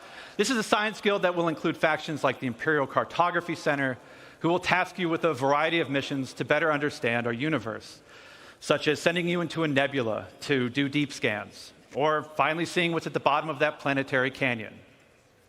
We're going to have a new faction called High Point Wilderness Specialists, who will offer missions associated with the various fauna that we're starting to get into the game, from population control missions to harvesting specific resources for research.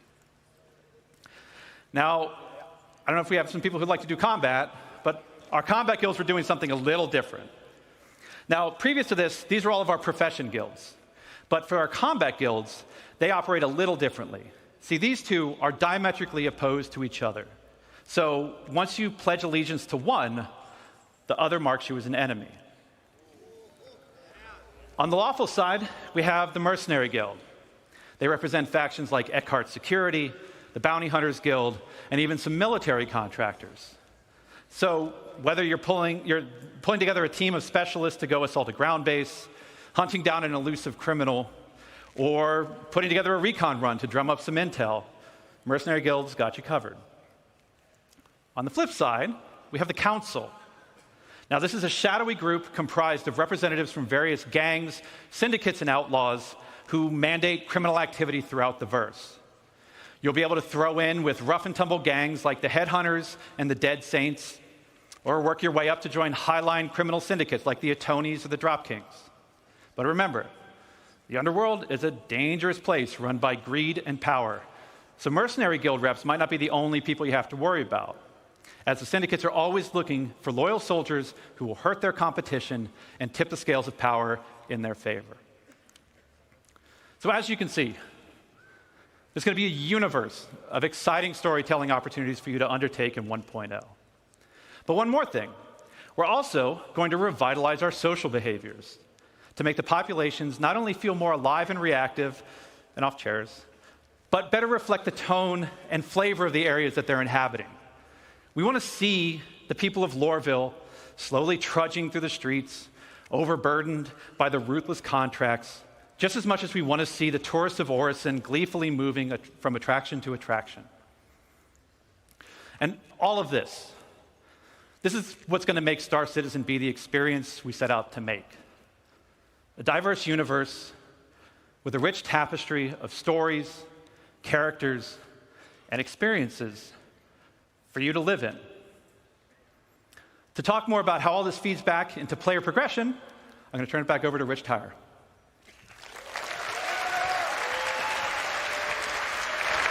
Thanks, Dave.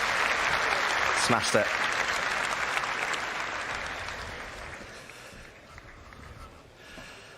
Thanks, Dave. Okay, so we have a main story to connect the universe. We have all the guilds and their associated professions, and we have location stories to give the world depth and life. Crucially, though, we have a new core progression in the game, guild reputation. But what about our other core progression in the game? The economy. So, as we've discussed before, we'll be implementing a Star Sim-powered dynamic economy that will automatically adjust the in-game prices based on player activity.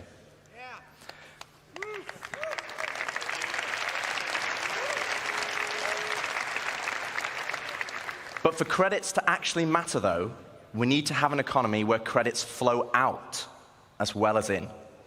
This means transactions such as repairing, refueling, and restocking need to have value. If everything is too cheap and the money coming into the economy is too great, we'll have massive inflation. And this is where taxes and insurance come in. Boo!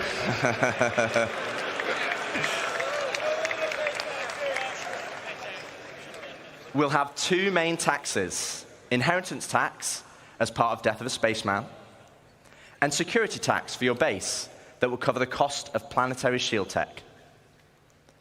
Insurance, on the other hand, will be split between medical insurance, which covers your hospital imprints, and probably the most important one of all, ship insurance. Now, as we have Death of a Spaceman, we also need Death of a Spaceship. Losing your ship should be significant. Right now, for example, over 90% of all claims in the verse are for ships that have not been destroyed.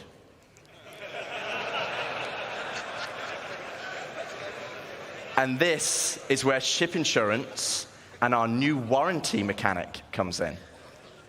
First up, we'll have 3 tiers of insurance, with level 1 being chassis insurance, level 2, chassis and component insurance, and level 3, chassis, component, and decorations insurance.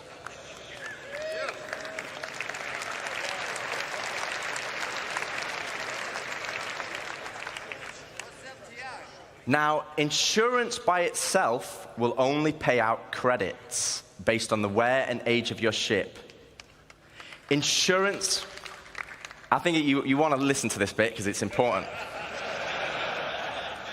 Insurance with a warranty, though, will give you back a new ship, plus any other equipment or decorations based on the tier of insurance you had.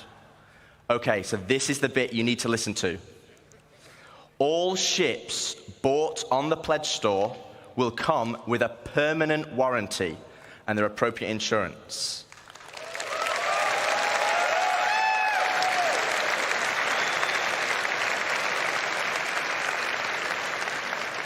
This means you will always get your ships back if they're attributed to your account.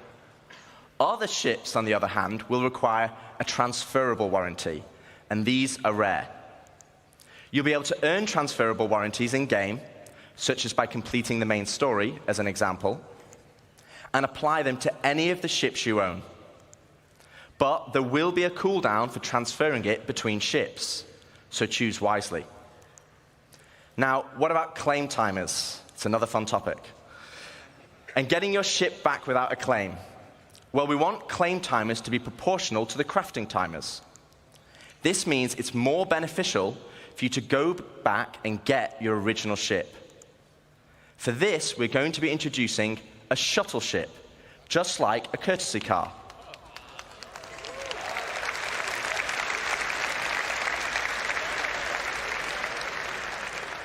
You'll be able to claim the shuttle at no extra cost to most locations and then fly it back to your original ship. Once back in your ship, the shuttle will automatically return home.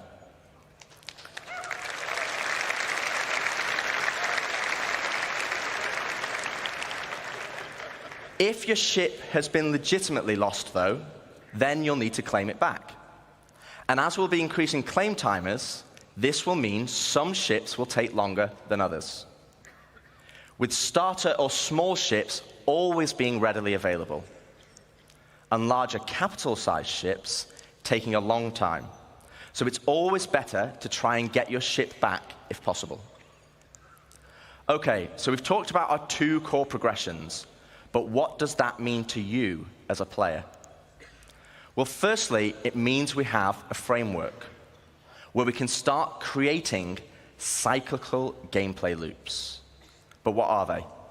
Let me show you. Okay, so right now in live, if you have a prospector, you probably enjoy mining. And the reward for mining is credits and the enjoyment of the activity. But in 1.0, you might be mining for a whole different reason.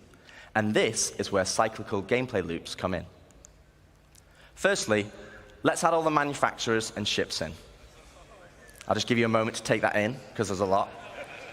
I actually had to ask them to take the variants out because it didn't fit on this slide. And let's zoom all the way into the prospector, a stalwart of the mining community. But let's say I really fancy acquiring a military Mark II Hornet. Let's go on a simplified journey of how I could get one. Firstly, I know I won't be able to buy it, as it's a military ship, so I'm going to need to craft it. That means I will need the fabrication hangar blueprint. Luckily, I can earn it by doing mining missions to gain rep with the United Resource Workers, and I already have the perfect ship, my trusty prospector. With blueprint in hand and some excess credits, I can now purchase a small plot of land on Stanton and build my fabrication hangar. Step 1, complete. Now I need to grab the Mark II Hornet blueprint. For this, I need mercenary rep, and more importantly, a combat ship. With that in mind, I will do a few more mining contracts to earn enough credits to purchase a Mustang from the dealership. Now I can start doing combat pilot missions for the Mercenary Guild, so I can unlock the Mark II Hornet blueprint. Okay, step 2 of our simplified loop is complete. I have the Mark II blueprint, but I need the resources to craft it. So I come full circle back to my prospector, but this time I'm mining for resources instead. As you can see, this closes the loop. No longer am I mining just because I like it, and there's nothing wrong with that. But now I am mining for a purpose and for multiple reasons. For credits, for reputation, for resources, for blueprints, and ultimately as a stepping stone to crafting my own ships to enjoy other professions. And this is just one of many loops. This is the core of Star Citizen 1.0.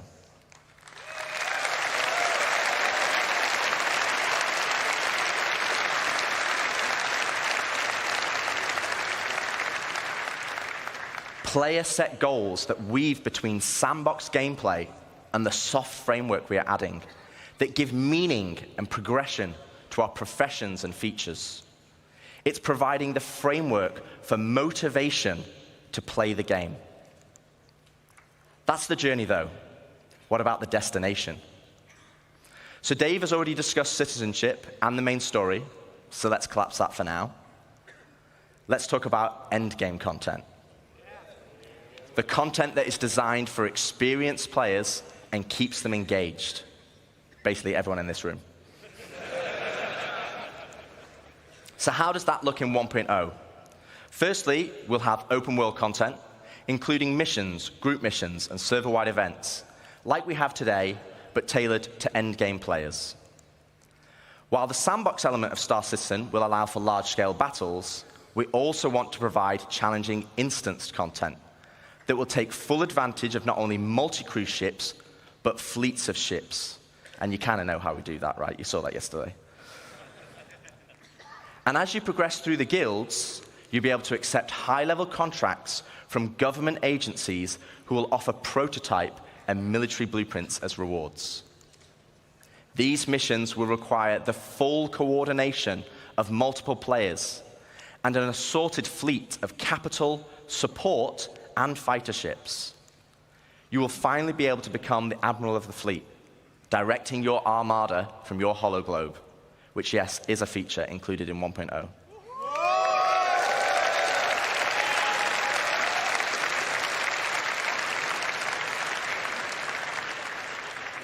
We will also be offering more specialized on-foot missions that see you enter the depths of distribution centers and municipal works in small, tight-knit squads that provide an outlet for our more FPS-focused players.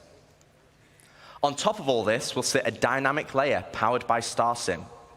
While StarSim will be the driving force in our dynamic economy, it will also track player and AI activity and dynamically spawn events based on their actions. For example, if it tracks large amounts of resources being moved from one home location to another, it will have a chance to spawn pirates to intercept. All this combined will provide just a portion of the endgame experience, and I'd love to delve deeper, but that's for another day, as we still have a lot to show. So we've discussed non-combat professions and guilds, cyclical gameplay loops, and endgame PvE content. But what about PvP? What about player versus player content? As you know, 1.0 will contain 5 star systems, 3 of these being lawful in Stanton, Castra, and Terra, and 2 of them being unlawful in Pyro and Nyx. So what's the difference? Let's take a look at Stanton. Lawful systems will be a mixture of high, medium, and low security areas. Each of these areas will be monitored by law enforcement agencies. And depending on the location, will dictate the emergency response time, with high-sec areas being the fastest. Initially, this response will be measured, but over time will escalate to overwhelming force. This means if someone is attacked, if they can just hold out for a short duration, help will be on the way. Pirates will be able to disrupt this monitoring by shutting down the nearby comm arrays, but this will be highlighted in your star map, with dynamic missions being generated to bring it back online. But this is the PvP you already know and experience right now, just without security forces. But before we jump into an unlawful system, let's explore what options you have if you pirate a ship. Okay, so first up, let's discuss ownership. All ships and high-value items that you own will automatically be assigned to you. This means if someone steals your ship, you can mark it as stolen, either via an insurance claim or in your Mobi. This will then trigger a dead man switch on the stolen ship, meaning it will cease to function after a period of time. But what options does this leave as a pirate? Well, you can still salvage it. You can tow it back to your fabrication hangar to dismantle it for resources. Or, if you have a high enough rep with the council, our criminal guild, you can get the dead man switch disabled and pay for a new title deed to become its new owner.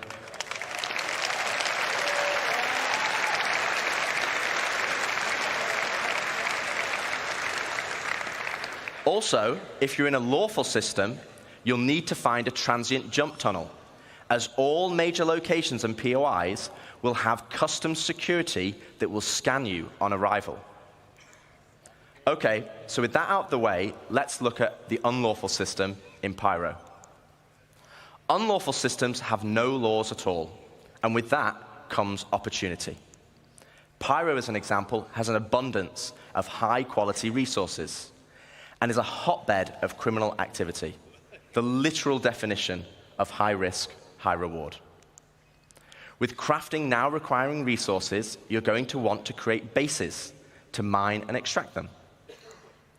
This is where base raiding will become a new form of PvP, and it's founded on a combined arms ethos. Defending players will be able to add defenses such as walls, automated turrets, and most importantly, ground shields, a localized version of the planetary shields used in lawful systems that absorb the most powerful of weaponry. No longer can you just turn up and drop a Moab.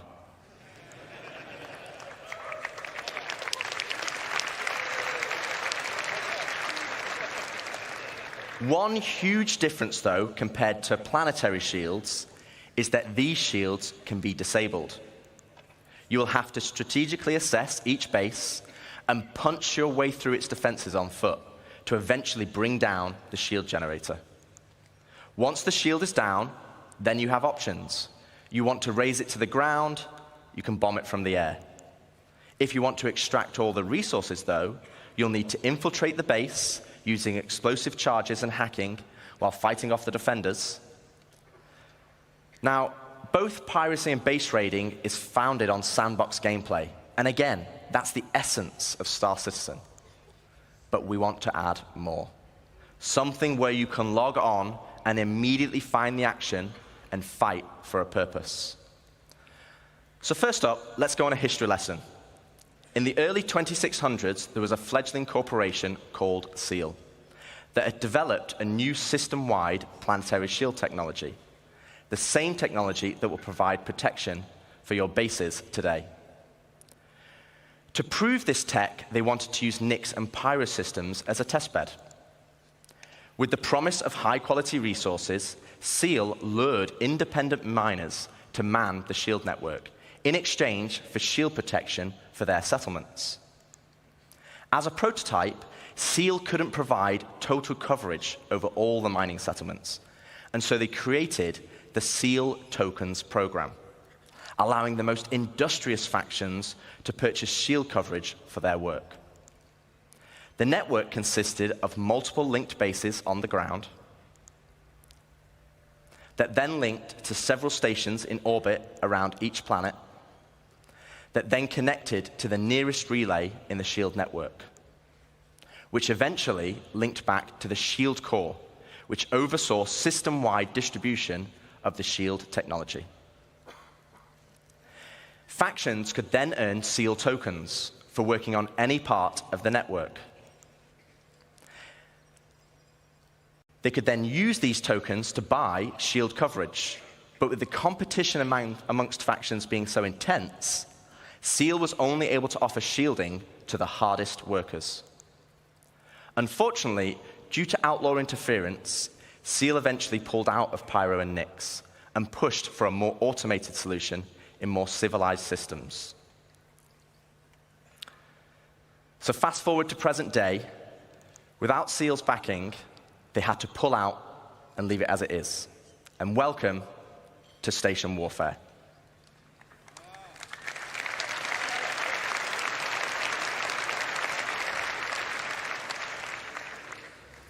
With the SEAL network still in place, but lacking resources, orgs can take ownership of these structures to gain access to planetary shield tech, which, as you know, would make their bases invulnerable.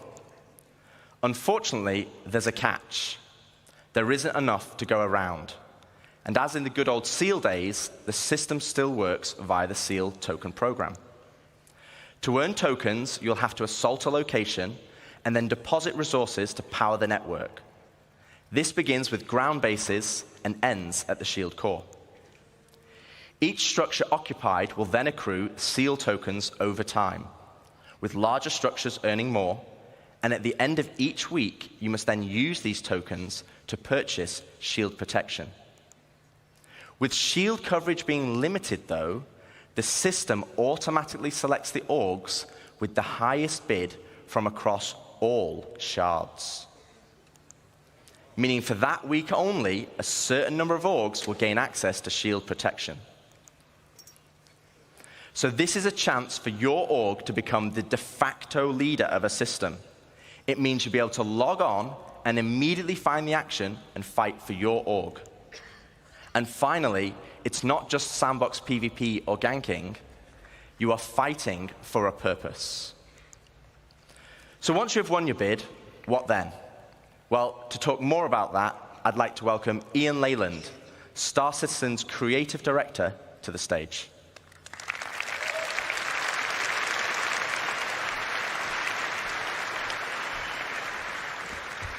Good luck. Thank you. All right, hello CitizenCon. Thank you, Rich. Thank you, Dave. So to continue the conversation of large-scale endgame org activities, let's go back to Pyro 3, where the ground bases were being built earlier today.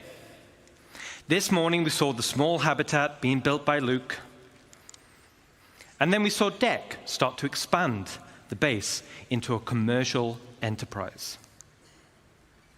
But eventually, we saw a massive example of an org base.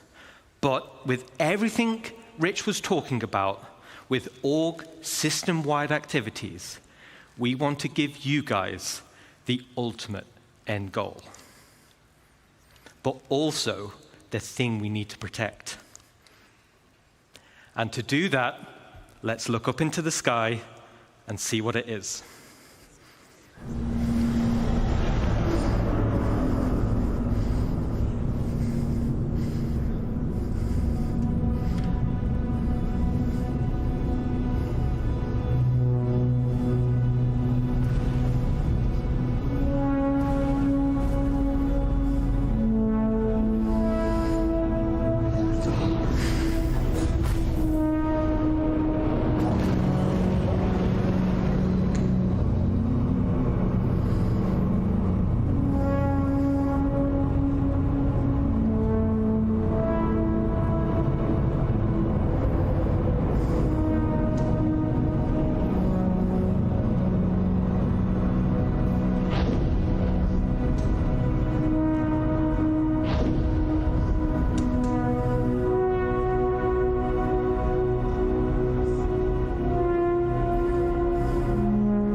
Let me introduce you to player space stations.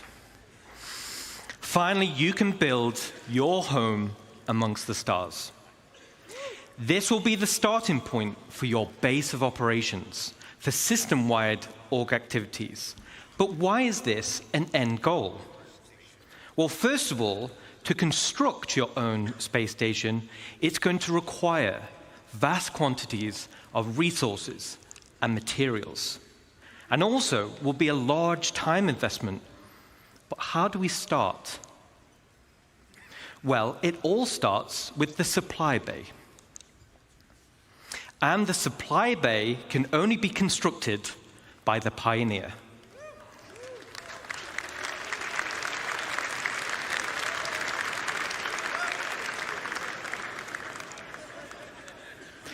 Once it's created, the supply bay then handles the creation of the station itself. Now, we're in grey box development phase, so the artwork's not final, but let's go on a journey and start building our space base.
Awesome. Awesome.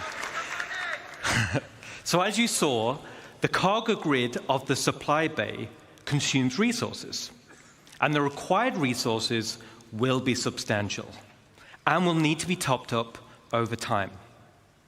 So this means orgs will be encouraged to have efficient logistic networks to feed the supply bay. And as Rich outlined with professions, it's ideal if your org is well-rounded in terms of roles. Even the starter player can contribute.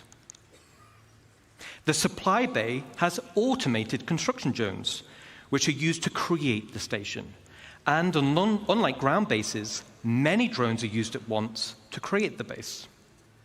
Once the station is built, the supply bay then integrates into the station itself. So here we are. We've built our core station module, and it's big. And out of the box, the station comes readily built with some core functionality. Let me talk you through it. Right on the top is the bridge, which is the command deck. This is where all further construction is going to be managed.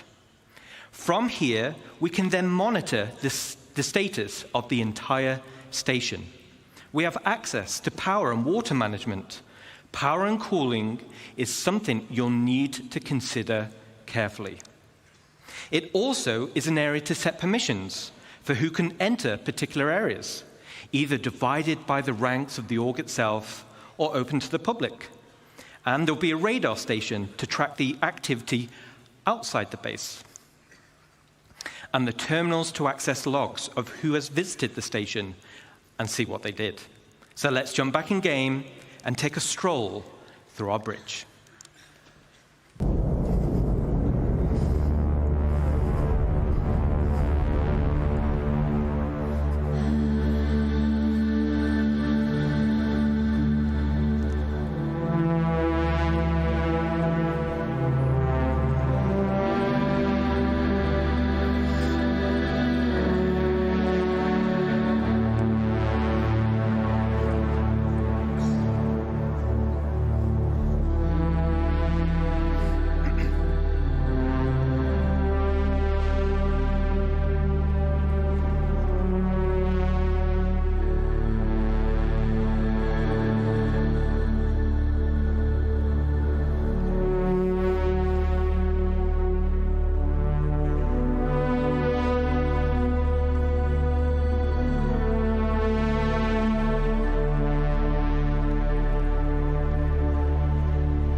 Super awesome. The back of the bridge leads to a centralized transit network. This spine physically connects the entire station and will provide access to the various decks. Each level in the station will have a centralized lobby area, and this is your station. You'll be able to use the decorator mode, so you'll have plenty of space to theme it however you want. And speaking of having plenty of space, this space station will have a one-to-one interior layout matching the exterior.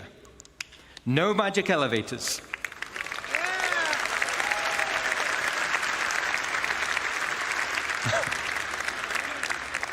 So you can circumnavigate around the entire perimeter, and it's wonderful.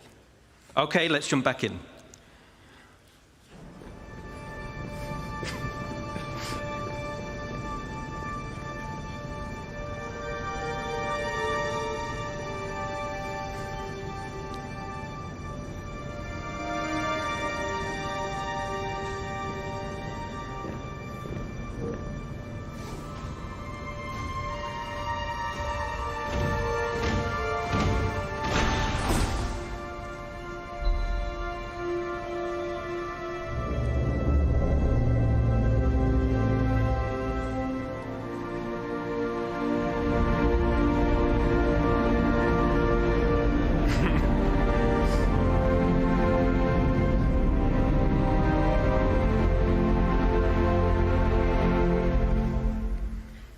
All right.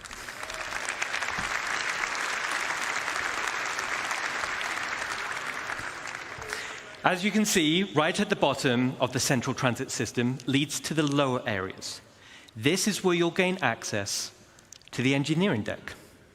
So like bigger ships, this is where all the hands-on engineering and maintenance gameplay happens. This will serve as the beating heart of your station. Then we have the hangar deck. And as the name implies, this is where you'll gain access to your hangar network. The base station comes with a large hangar already built, along with 2 docking collars, and also empty slots for another 2 medium hangars when needed. There will be a vast network of internal road systems, meaning you can quickly drive from one hangar to the other. No elevators needed. Okay, let's check back in.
All right, so your station hangar will offer some enhanced logistics. For example, there'll be spaces for several freight elevators. And there'll be empty modules for open ship parking for vehicles and vehicles and ground vehicles. And there'll be also exit points where you can simply drive out into your station. Then there'll be also an upper level for the observation deck. From the observation deck, you'll have a control room, and from here, you'll have master control over the freight elevators and the vehicle elevators. This means that even before someone has landed, their new cargo can be up into the hangar and ready to be loaded up. Now, Everything we've spoken about so far is what comes with your station. Let's talk about what you can do to expand it. As I mentioned before, the station comes with a predetermined interior network of corridors and roads. And in this network, you'll find an array of bulkhead connectors. Bulkhead connectors will come in tiers 1 to 3, which drives the size of room you're able to build. In the interior build mode, this is where you start to expand the interior of your station. The rooms will require resource and time to construct, and once built, you can rename each room, which will be reflected in the station's minimap. The interior of your station will have ample areas for you to expand. You can build generic empty rooms, and you can fill with items to your heart's content. You can also build specialist rooms, where the theme and functionality is already set for you, such as mess halls or infirmaries or generator rooms. And of course, there are shops. So similar to the small shops we built around the ground base, this is on a much bigger scale. But that's just the interior. Let's talk about the exterior. On the exterior, we have minor hardpoints. These are attachment points located on the upper and lower surfaces of the station. Using build mode, you can customize your station with a variety of modules which tailor it to specific functionality. Some modules cater towards resource collection, such as gas harvesters, while others are geared towards defense, like shields or turrets. This goes back to bridge operations of power management. A situation may arise where power priority is needed. Then we have major hardpoints. The core station module comes with 2 hardpoint connectors. Major hardpoints are used to connect substantial wing additions to your station. The first example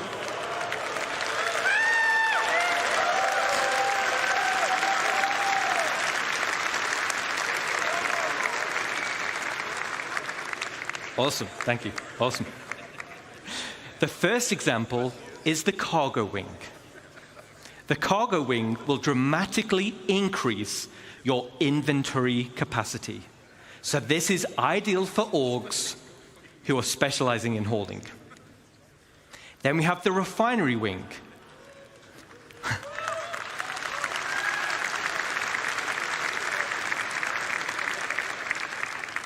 So you'll be able to refine resources on a vast scale. As it's in space, it's much more convenient than traveling to a ground base. Now, a player could buy resources from your cargo wing and then refine it directly in the refinery wing. And finally, we have the hangar wing. So, all right.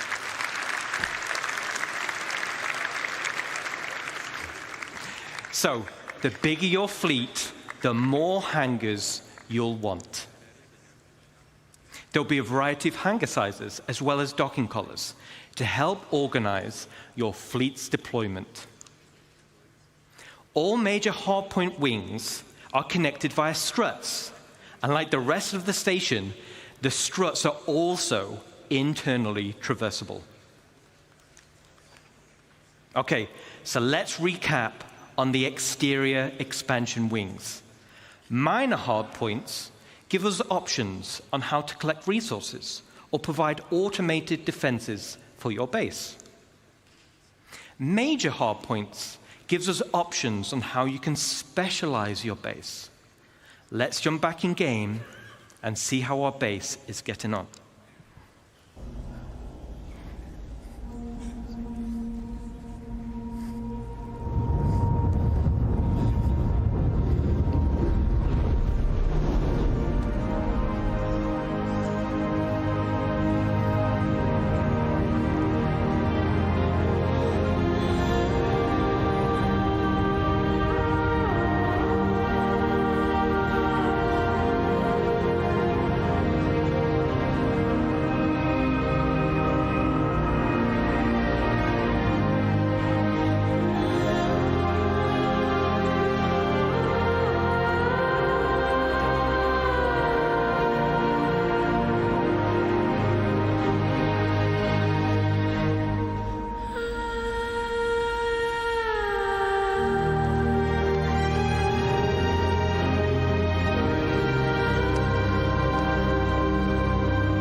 All right.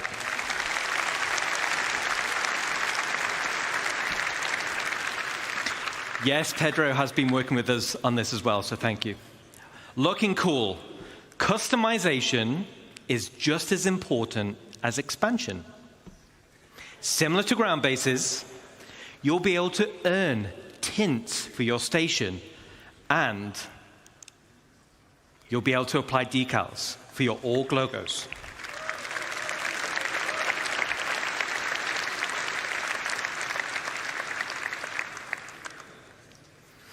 Outside of minor and major hardpoints, your station will come with 2 unique base expansion points.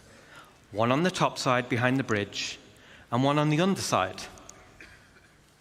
The top side will be for the crow's nest. Now, all the other modules built so far have very specific functionality, but I'll admit, this is for the org members out there who want the ultimate in personal space.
All right.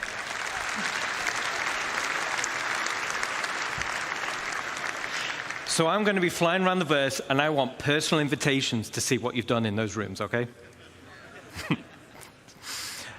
Super cool. I can't wait to see what you do with it. Now let's talk about the underside. This is going to be for the flight deck, which also comes with an additional 3 major hardpoints.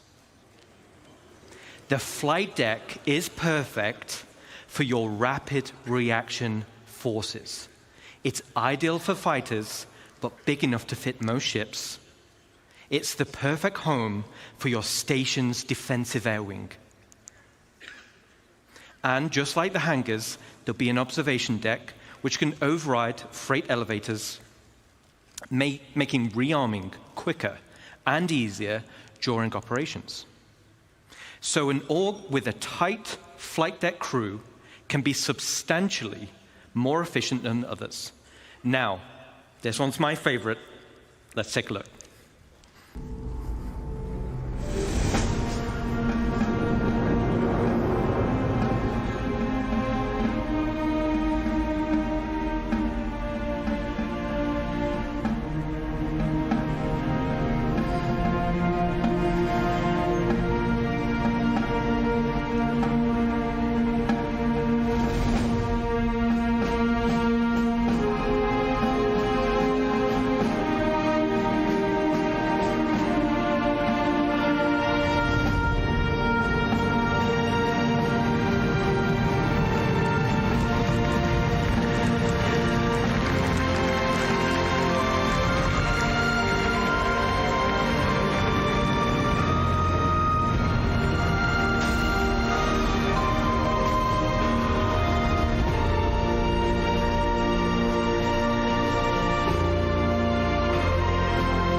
All right.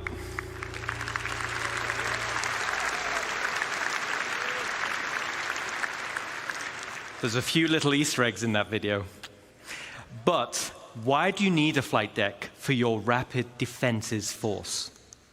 Well, if you've built your super awesome station in a super lawless system,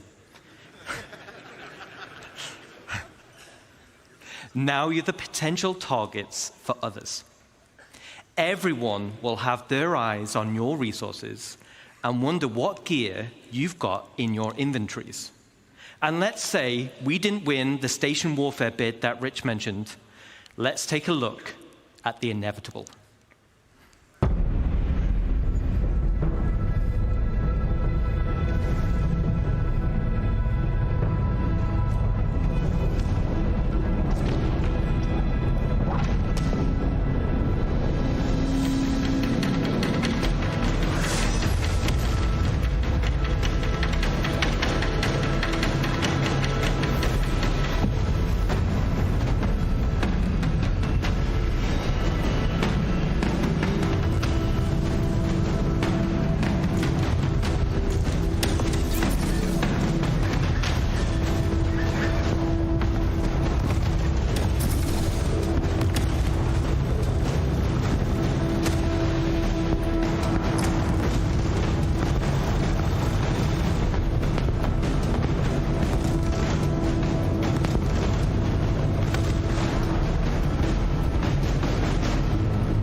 Okay, so not only is your station a staging area for offensive campaigns, it's also a defensive fortress. The exterior of the station itself can take quite a beating. It's going to be very hard to damage. So the goal of attackers instead will be to punch a hole through the defenses and get inside. The optimal way to do this will be to infiltrate through the flight deck or EVA hatches and work your way up. Once inside, yes, once inside and you've cleared out a hangar, you may also want to consider airlifting in a tank or two to clear some corridors. Raiders will have to hack freight elevators or bulkheads in order to gain access. And of course, bring enough ships with them to start hauling out the loot. Gaining control of the bridge will allow access to storage, which would otherwise be unhackable. So, as a defender, there are a variety of automated defenses you're able to install internally within the station, such as blast doors, which seal shut, systems to be breached, and a range of turrets like anti-vehicle or anti-personnel. These will all help slow down the attack and give time for your reinforcements to show up. So let's do a final recap. This is one of the end game goals for dedicated orgs, and will be your base of operations for system-wide activities. The station can be customized both in the interior and the exterior, meaning you can tailor it to your own requirements. And it's your very own home amongst the stars. But wait. But wait. There's one more unique module we can build, and that is the dry dock.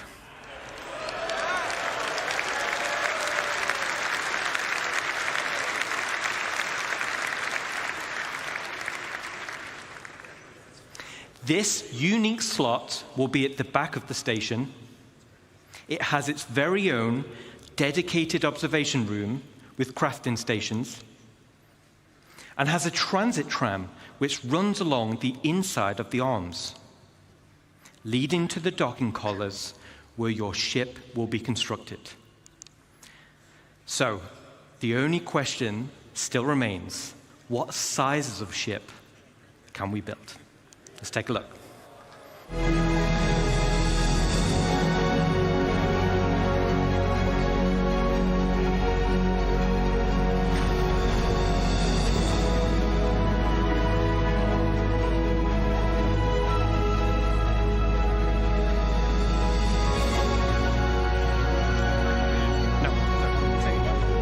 I'll just watch the end of the show.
Thanks, Ian. So now we're talking. Multiple stations linking and dry docks to craft your very own capital ships. The ultimate end goal for any org. Okay, so let's take a step back. At the beginning of this presentation, I mentioned we had 3 types of players and 1 universe. And hopefully you can see we have purposeful gameplay catering to each type of player. But that wasn't the only goal. It was to build a game that connected all 3 together cohesively. And this is where you come in. The community, the lifeblood of Star Citizen. Whether you're a PvE player delving for unique crafting blueprints, a non-combat player mining for high-quality resources or building a base with your friends, or a PvP player fighting for your org in station warfare to protect your base. Each one of you supports each other. You need the blueprints to craft, you need the resources to make them, and you need the equipment and protection to be safe. This is what Star Citizen is. It's a universe that caters to all players. Now, I could probably go on for another 10 hours deep diving into each system.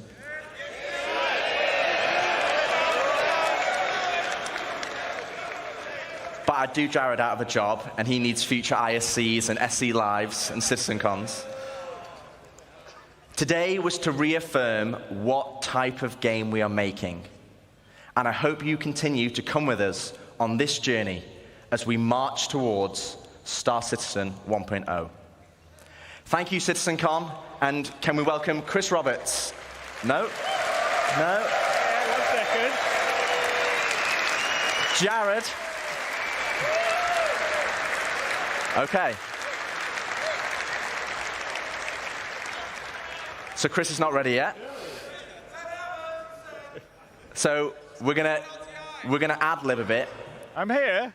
Oh, well, LTI is warranty and insurance. That's what you're gonna get. You have it on my thing on. Yeah. Welcome, Chris Roberts. You're ahead of schedule. Yeah. I was going 1:30. I don't know. Oh, you don't need this, right? Then they're going to scroll it. Well, thanks. Thanks, Rich. Rich, Dave, and Ian. I hope you guys and girls loved what you saw there. It's having a definitive line in the sand is incredibly empowering for the whole team, and I think for all of you guys in the community. As I said, in introducing the presentation, we will never stop growing Star Citizen, even past 1.0. And part of what makes Star Citizen so special is the symbiotic relationship between you guys, the community, and us, the developers. And I know I can be accused of feature creep, but you only need to look at Spectrum, Reddit, and Discord to see countless great ideas and suggestions that come from people playing a live alpha and seeing areas that the game can grow and improve. And often we take these on board because they will make the game better. And in some ways, while you could say Star Citizen is a Chris Roberts game, I would say it's all our game. The developers, the community, building the game, we're all building this dream game together. And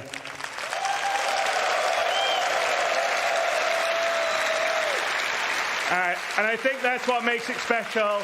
I think that's why you guys and girls have been here for as long as you have and have supported us through thick and thin, because we're doing something together. And I don't think in almost any other game you have the opportunity to be involved at that level and have your voices heard and impact what we do. Because, you know, occasionally we'll do things and you guys are like, no, that sucks. And we're like, yeah, you're right, we'll change it. And also, like I said, we definitely read and look and hear all the stuff that you write. Some of it may not be so nice, but a lot of it is really great. And we take it aboard because we're just trying to build this amazing universe for us all to live in together. So what defining 1.0 does, though, for us is give us a finish line in terms of feature and content we are committed to delivering for when your life in the verse becomes truly persistent, your gameplay to progress your reputation, the money you earn, the material possessions you collect and earn will persist even as we deliver more content and features. And I think that's incredibly important for really finally being able to fully commit and not just go, okay, well, I'll play for a while until the next patch comes out. And it's also a market for the game to be more stable, well-optimized, and incredibly friendly for new players, as well as experienced ones, which I think all you guys are. But that'll only be the start of our journey together, because the vision of Star Citizen is a game that has no sunset, one that will continually grow with new content and features. We'll always make sure we're on the cutting edge of new technology. We'll never be outdated. I know I occasionally see, oh, in so many years, you guys will be out of date. But as you can see by our constant presentations, we're always looking to make whatever we can do, whether it's the visuals, the audio, various ways to make the gameplay better. That's something we will always be working on. So we'll always keep the game at the bleeding edge of graphics, sound, physics, and yes, we'll support VR, and we actually have some of that in the background we're doing, how we get stuff.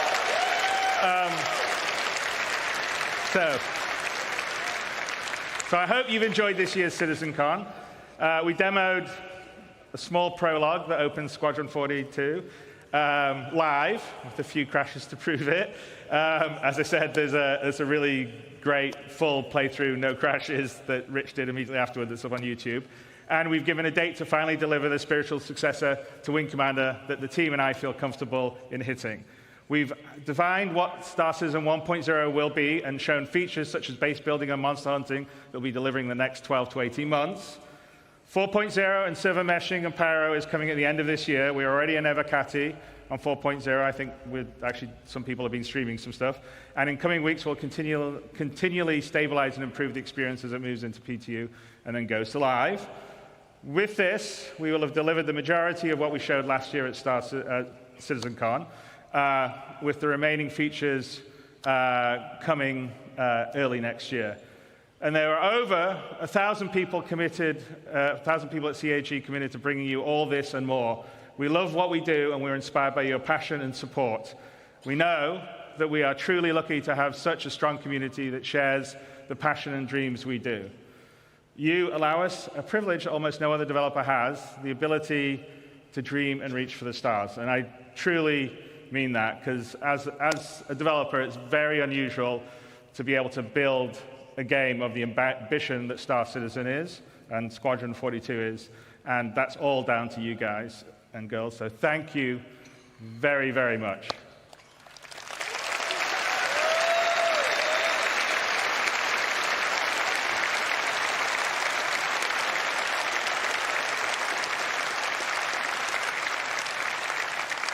And then over this past year, an incredibly passionate group of people have worked behind the scenes to bring this weekend's event to life. And I want to take a moment to thank Leah and Ed, Tyler, Jared, Kat, and so many others who poured their hearts into making this weekend special for all of you. And a huge thanks goes out to our presenters and teams supporting them, whether they're here with us today or watching from one of our other studios around the world. In the words of Admiral Bishop, I'm proud to stand with our teams and everyone that put this show together. And all of the CAG staff working on the show floor, your hard work ensures everything runs smooth and keeps the energy alive throughout the event. And finally, a heartfelt thanks to the community members who volunteered their time to run this year's show. None of this would be possible without their dedication and support. I thank all of you very, very much.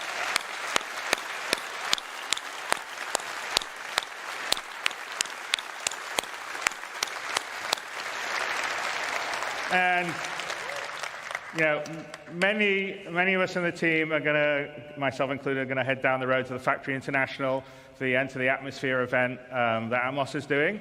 So I hope a fair number of you will manage to make it over there. There'll be a whole night of racing and esports, a bonus developer panel with Yogi Klatt and Richard Towler, which I think are, as always, they're good panels. And with that, Citizen 2954 comes to a close. I hope you enjoyed what you saw, made new friends, reunited with old ones, and marveled at the creativity on display at the community booth, which was pretty awesome to see. And you know, CitizenCon always underlines what makes Star Citizen special. So that's you. You guys here coming together, supporting, watching, giving us, the team, the energy to make this game. So thank you. And we'll see you in the